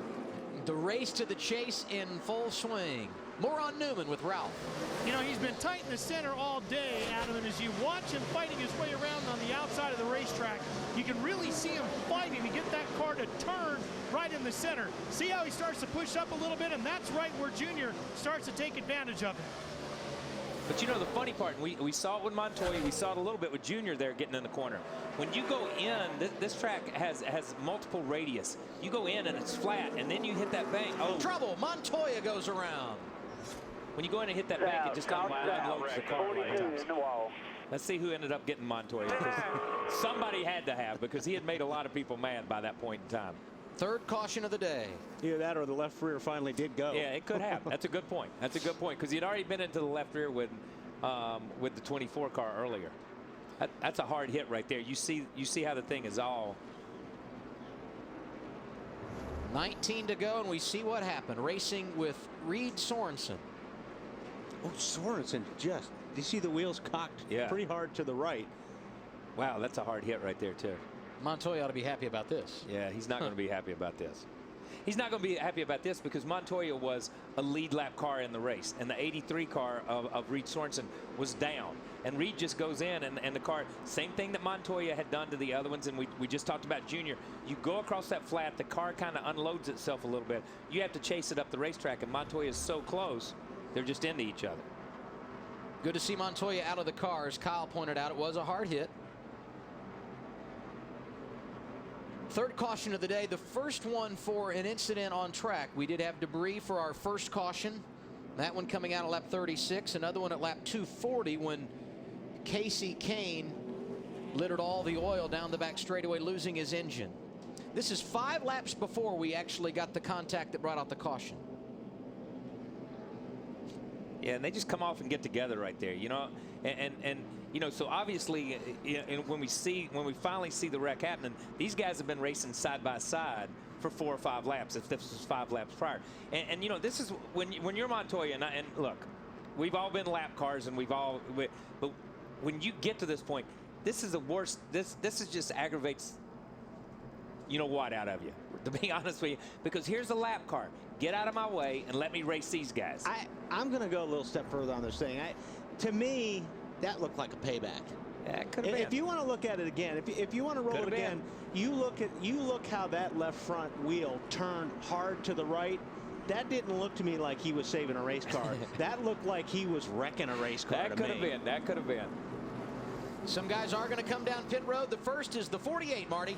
Pitting from second, Adam, and it was a very last-second call by Chad Canals for 2 tires. But last second as you can get, 2 only, Ralph. They decided to go for right-side tires for Kyle Busch. He said, if you want to win this race, I need tires. Right size it is, Phil. Ralph, Gil Martin said if we put 2 tires on, we're still going to be behind Jimmy Johnson and not be able to beat him. Let's put on 4 tires, raise your track bar because that tire car was too high, and they changed it to 2 tires at the last second, Matt. Right side tires only for the 24. Jeff Gordon, he's already away. Our leader, he stayed out.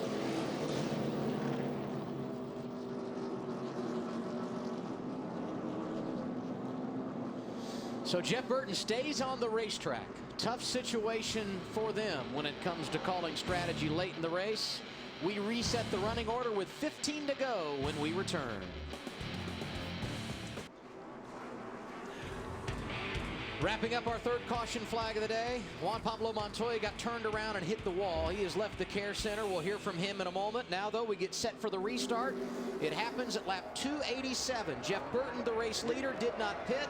All those behind him did. 15 on the lead lap. Here we go at New Hampshire. Gotta imagine that 31's going to be a sit and duck, Kyle, without taking tires. Jimmy Johnson just easily passes him and is going to drive away. And these other guys got to clear the 31 if they're going to have a shot at the 48. You know, but that's 15 laps to go that Jeff's out there on these tires. And the bad part is once you make that call, you're committed to that call for the rest of the race because you're not going to give up track position if there's a caution with 8 or 10 laps to go. Let's hear from Montoya. Marty? Out of the care center, okay, happy to report. What was that about? Do you have any idea? No, you know, we got together with the 24 racing for position. He was running around my door and I got really loose. And we ended up tangled a little bit at the splitter rolled up and I was really tight. Just trying to stay on the lead lap. We got a caution and You know, it's a shame when somebody lap down and an ex-team may come and do that to you, but not surprised. Did he have anything against you, think? Was it payback? That I'm aware Trouble now, on the but track, Marty. I don't know. You know how racing is. Jeff Burton and Kyle Busch went around. We get our 4th caution of the day. And I didn't see it. But whenever you get in a situation where you got everybody else on fresh tires and you're out there just hanging on, we'll see what happens. But a lot of times, you know, it's hard not to get run over. A look back at what happened from high above. They were racing for 3rd. And 31 just got loose getting in, and he got into the 18. And again, you're trying to race these guys on older tires when they all have fresh tires. It's a tough situation to be in. Kyle did a great job. Jeff did a great job. You could tell Jeff just got into him, and we saw this with the wreck with the, well, maybe not with the 83, but we've seen it a couple times. You see Jeff's got cocked to the right. He goes up. He hits the 18. 18 did a really good job of staying out of the wall. Jeff just stopped and let him gather it up. You know what I mean? It wasn't a bump and knocked you out of the way. It was absolutely just I got in the corner too hard. He went from 3rd to 23rd just in somebody else's mistake. I mean, that just killed the 18's race. Yeah, and the 31. And the 31, maybe he'll take tires now. Low. You see that from clear, one inside, caution's out. You hear the spotter, you see it from the 88 car. You know, here's 8 or 10 cars that go by the 31 and the 18. So they go from 4th and 5th back to 24th and 25th, and that's an exaggeration. But I'm just saying it absolutely kills your day. And wasn't it the 18 that got into the 31 at a restart in Charlotte just a little while back? I'm sure this has got absolutely nothing to do with it, but. Both drivers pit. There aren't a huge number of drivers on the lead lap. There were 15 when the caution came out. So these two will have to restart outside the top 10 and have plenty of ground to make up in a short time to do it. And you see the right front's kind of torn up right there on the 31. Did that 18 just take 2 tires on that stop after he made that spin? I don't know.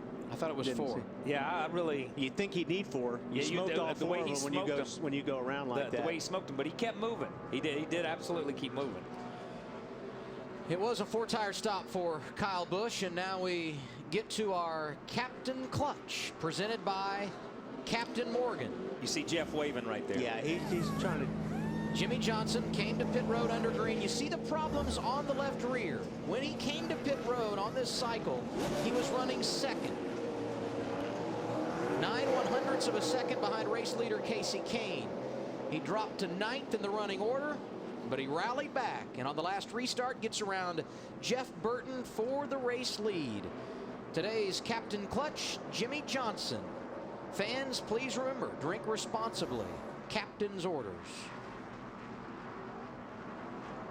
And just prior to that, you saw Jeff Burton drive up past the 18, stick his hand out, and wave to Kyle Busch, you know, just to let him know that that was his fault. He didn't do anything intentional there. Yeah, and Kyle's not going to be happy about it. I mean, any more than Jeff was happy at Charlotte. Charlotte.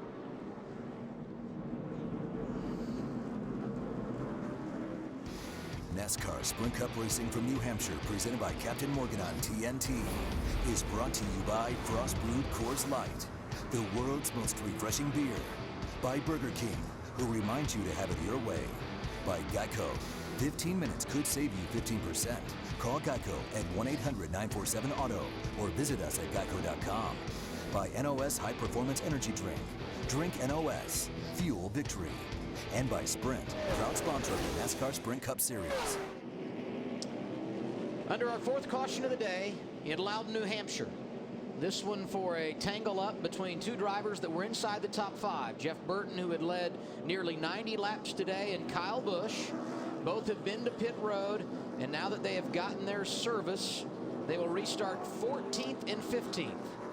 And a reminder, later tonight, right here on TNT, Leverage. A 2-hour event, 9/8 Central, only on TNT. I know we've touched on this a couple of times during the race, but where's the 29 car right now? I know. It's unbelievable.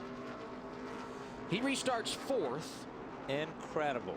The race leader, Jimmy Johnson, elects the inside lane. Kurt Busch will join him on the front row. More on the 29. Here's Phil Parsons. Guys, I just jumped up and asked Gil Martin, did he call off the 4 tires because he felt like too many guys took 2? He said, no, I never had any intentions of changing 4. I was going to do 2 all the time, but I wanted other people to think I was going to get 4, I guess including me.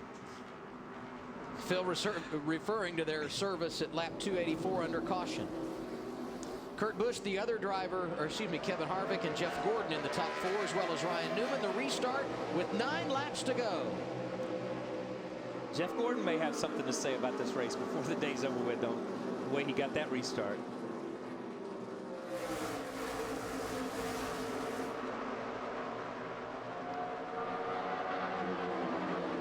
Jimmy Johnson outstanding in practice here yesterday. Whoa, Kurt Busch with contact, the bump and run, new leader. The blue deuce out in front. 7 to go. And That's what I'm talking about.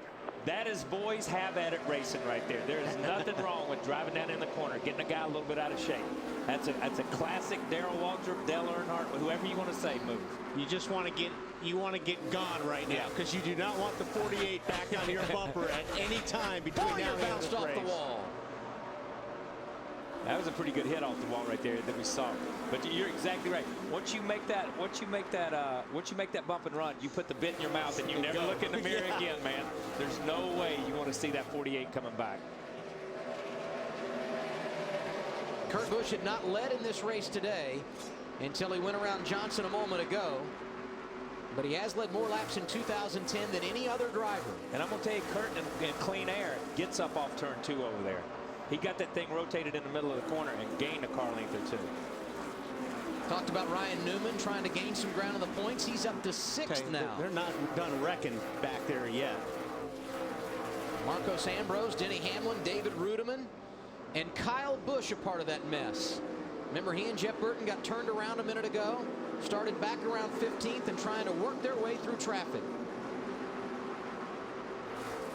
Really to no avail. Last time around they were 13th and 15th in the running order. You can't go anywhere. Yeah. That's a problem. You basically have a blocked racetrack in front of you. There's just nowhere to go. There's nowhere to pass. You got 4 tires and everybody else has got 2 tires with multiple laps on them, but they're 3 and 4 wide in front of them. 5 laps to go this time by, now 4. Jimmy Johnson is creeping up on that 2 car. If he can get there, he'll do it. Denny Hamlin bumped David Rudiman in the corner. The 00 will fall back and lose a few positions. Yeah, he did a really good job of keeping that thing out of the wall hard. He may have got up next to it and touched it. Hamlin hasn't been a big part of the conversation today. Here's Busch. 3 laps to go, and he's trying to hang on, but Johnson reeling him in every lap. And it's coming. Here it is. It's gonna happen.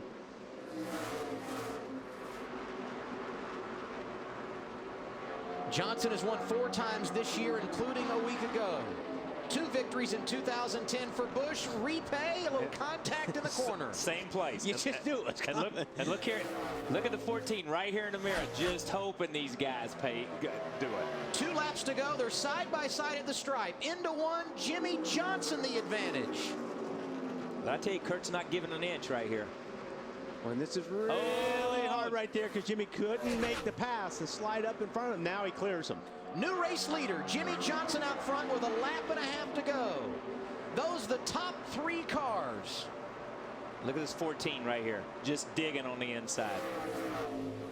Tony Stewart, who started deep in the field, he's making a late race rally, battling Kurt Busch for 2nd. White flag has gone out. Final lap at New Hampshire. Ooh, Tony got a little loose. Look at him wash up the racetrack into the 2 right there. Smoke off of turn 2, able to slide in front of Kurt Busch. He now has the runner-up spot. Jimmy Johnson pulling away. For the 52nd time in his career, he's going to try and claim the checkers, and he's going to do it back-to-back. A win last week at Sonoma. Today, he does it in the Granite State. Johnson wins.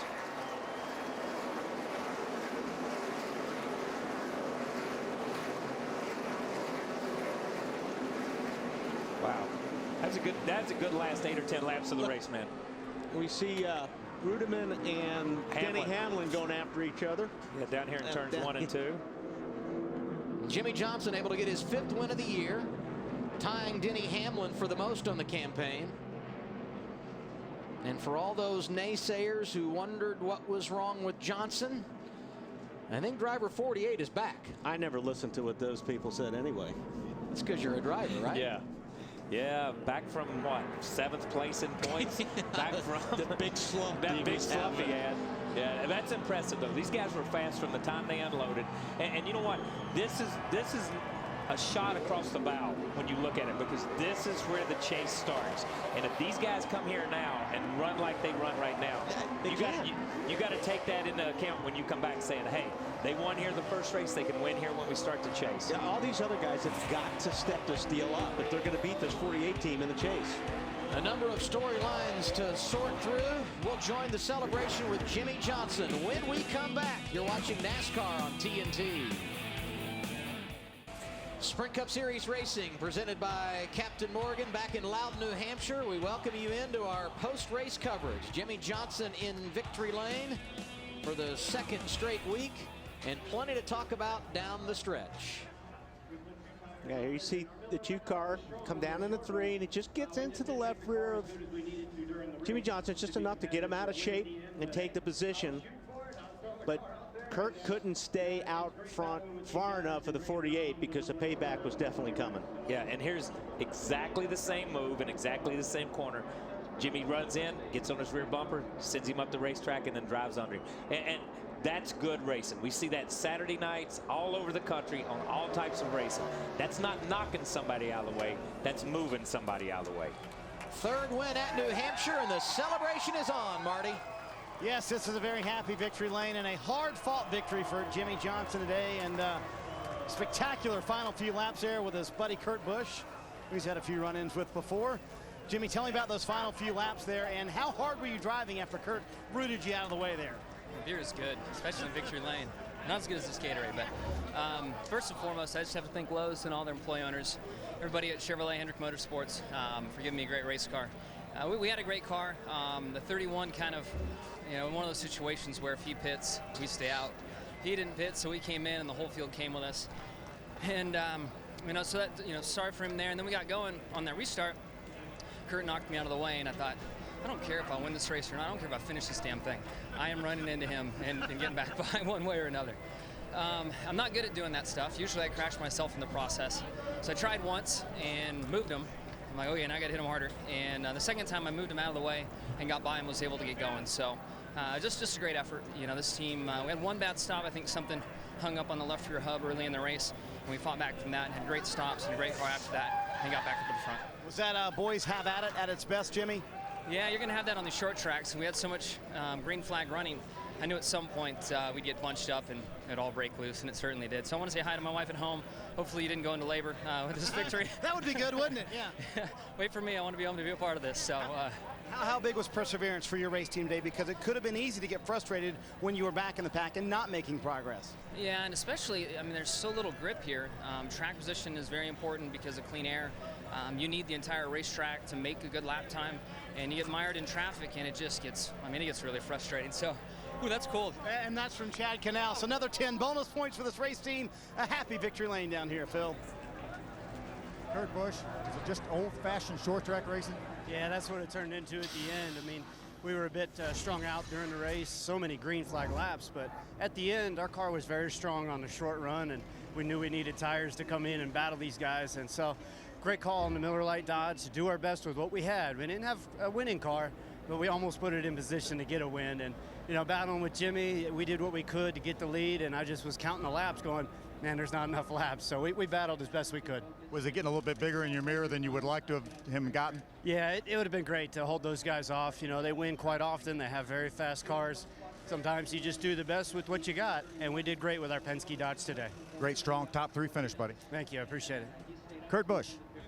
Well, we're down here with Jeff Burton. Jeff, first of all, let's talk about the incident with you and Kyle Busch. What happened there? Well, Kyle didn't have anything to do with that. That was all me. He got loose off of 2, and I drove underneath him, and I just underestimated the grip I would have getting into 3, and the back came around, and I corrected it, and he was there. So it was more of an incident with me, and he paid the price for it. He didn't do anything wrong. Seems like prior to that, though, you had a pretty darn good car going for most of the day. Were you fairly happy up to that point? Yeah, we had a great car. Obviously, that last call was a tough call. It's hard to know what to do. That was the first time we had taken off on old tires, and I didn't really know what to expect. And it's easy to sit back now and say, well, you should have changed tires, but all we had to do is drag 2 other cars with us, and we win a race, and nobody came. So sometimes leading a race is a difficult position to be in, but I'm real proud of everybody. Everybody's working hard, and it's disappointing, but I'm not discouraged about what we got going on here. All right, Jeff, thank you. Matt? What a run for Tony Stewart, the 14 team today. Off sequence early on, fast race car. What a drive to get it back up, and especially got excited near the end. Yeah, my fault sliding in the curve. That cost him second, but we just both sailed it off in there. Neither one of us were going to let the other one have an advantage of going into one there on the last lap. It was my fault. It's my responsibility as the guy on the inside to control my car, and I slid up into him. So I definitely owe him one on that one. So, but I'm proud. I mean, I'm proud of these guys. This Old Spice Office Depot team. We started in the back, worked our way to the front, and on the first stop didn't get fuel in it, so we had to keep short pitting on the long greens there. And but you know, we gained some track position, and we'd lose that the guys on fresh tires would run us down and get by us. But you know, we got caught out there toward the end and had to take the wave around, and then you start behind all the lap cars and everything. So it was a long fight there at the end, but we got to the top two. Impressive finish for Tony Stewart, second here at the Magic Mile. Kyle, can you tell me what happened between you and Jeff Burton? Y'all saw it. I got wrecked, but just a product of good, hard racing there at the end of the race. You know, a guy on no tires trying to make it all what he's got, and we screwed up. We didn't have the right front underneath the car there at the end, and I washed up the track. And in the previous corner, Kurt got by me, and then went down in turn 3, and Burton got loose underneath me. We wrecked. So that's all there is to it. So Kyle Busch, disappointed, finishing back in the 11th position. Burton right behind him in 12th. We look at final results this afternoon. Tony Stewart, his third top 5 finish in the last 4 races. Jeff Gordon and Kevin Harvick solid today as well. Yeah. And you know, Ryan Newman, Clint Boyer, Dale Earnhardt Jr., AJ, those guys had solid runs. They were top 10 cars almost all day long. They could be 5th, they could be 10th, but they were top 10 cars. Dale Jr.'s been on quite a roll. Marcos Ambrose, at a track where he's not typically been good, did a very nice job managing things today to finish 13th. See Matt Kenseth, middle of the pack. Yeah, Matt, and we saw Matt numerous times almost get lapped in the race. Carl Edwards back in 25th. Brad, we saw him a couple of times. Paul Menard. How about those drivers starting on the front row? Montoya, the crash, finishes 34th. The engine for Kasey Kahne, he comes home 36 today. And these drivers did not finish the race here this afternoon. More post-race coverage. Jeff Gordon with our Matt Yoakum. Jeff Gordon brings a 24-car home top 5. At times today, it seemed like we're running at Martinsville, not New Hampshire. Got rough. Well, that's just all the type of racing you're seeing these days. You know, double file restarts, you know, get really hairy and wild and crazy. And it was a little bit eventful with us in the 42 there, but we recovered. Again, you know, we got to work on the restarts a little bit. We had a really strong car early in the race, but lost that a little bit. So, you know, we'll go back and do our notes and try to figure out how we can be better when we come back here for the chase. But all in all, pretty good day for the DuPont Chevrolet. This track tough to get a handle on today. We had sun and we had cloud cover. It seemed like a lot of guys were on that fine line, and then they would lose the handle for a run. You know, the first half of the race, I thought we were one of the best cars. I mean, we started 16th and drove all the way up, you know, into the top 5. I was real happy with it. But somewhere along the way, you know, I don't know if it was the cloud cover track conditions, how it changed. We just really lost the handling on it. Just could never get the car to turn the middle quite like it had earlier. And from that point on, we were just kind of out there. We weren't charging and moving forward and able to battle guys like we were earlier in the race. Jeff Gordon, another top 5 here at New Hampshire. Kevin Harvick, you battled from a 24th starting position. You finally got yourself in position towards the end, and you certainly had a good view of what went on at the end. Yeah, our Shell Pennzoil Chevrolet was good, and we just got it. We kept freeing it up all day, and we finally got a little bit too free on 2 tires. We hadn't had 2 tires on all day. It'd been 4 all day. Had a little beating and banging up there. I thought we were in the right spot to capitalize on that, but I just couldn't put the throttle down. But solid day. I feel like we got a better spot to start when we come back, and we'll be a little bit better qualifying. I was talking to Gil before the race, and I said, is this a situation where, with as big a point lead as you have, you feel like you're safe in the chase and you go for wins? He said, well, yes, but we can't be crazy. We said, I'd like to get through these next 2 weeks, and then we'll see what happens. Yeah, you definitely want to be solid for the next few weeks, and then you know, you can start doing some things that you normally wouldn't do, trying things that you normally wouldn't try. And even right now, we can be a little bit more aggressive because you do have a little bit of a cushion, but you know, we want to win a couple races or a race or 2 before the chase starts, and hopefully hit our winning streaks in the last 10. That's when it all counts. All right, good job, man. Thank you. Another top 5 for Kevin Harvick, but he actually lost ground in regard to points. His lead now only 105 over Jimmy Johnson. Yeah, 105 points. If he keeps running like he's running, he's not going to lose that point lead. Here's where it gets interesting. Dale Jr. doing a great job, only 3 points out of the top 12. And what about 16 points separating 12 from 15th? And this is the exciting time. We said it before when we started the Turner races, the TNT races, this is the grind. These 6 or 7 races to get to the next level, to get to the chase. It's the grind of the year. These guys are grinding it out a few points at a time. And we go to Daytona next week, where, as we all know, anything can happen there. Wild card. It's kind of like Infineon, man. You never know going into that last lap what's going to happen. Jimmy Johnson, a winner 2 weeks in a row. It's the 8th time in his career he has gone back-to-back.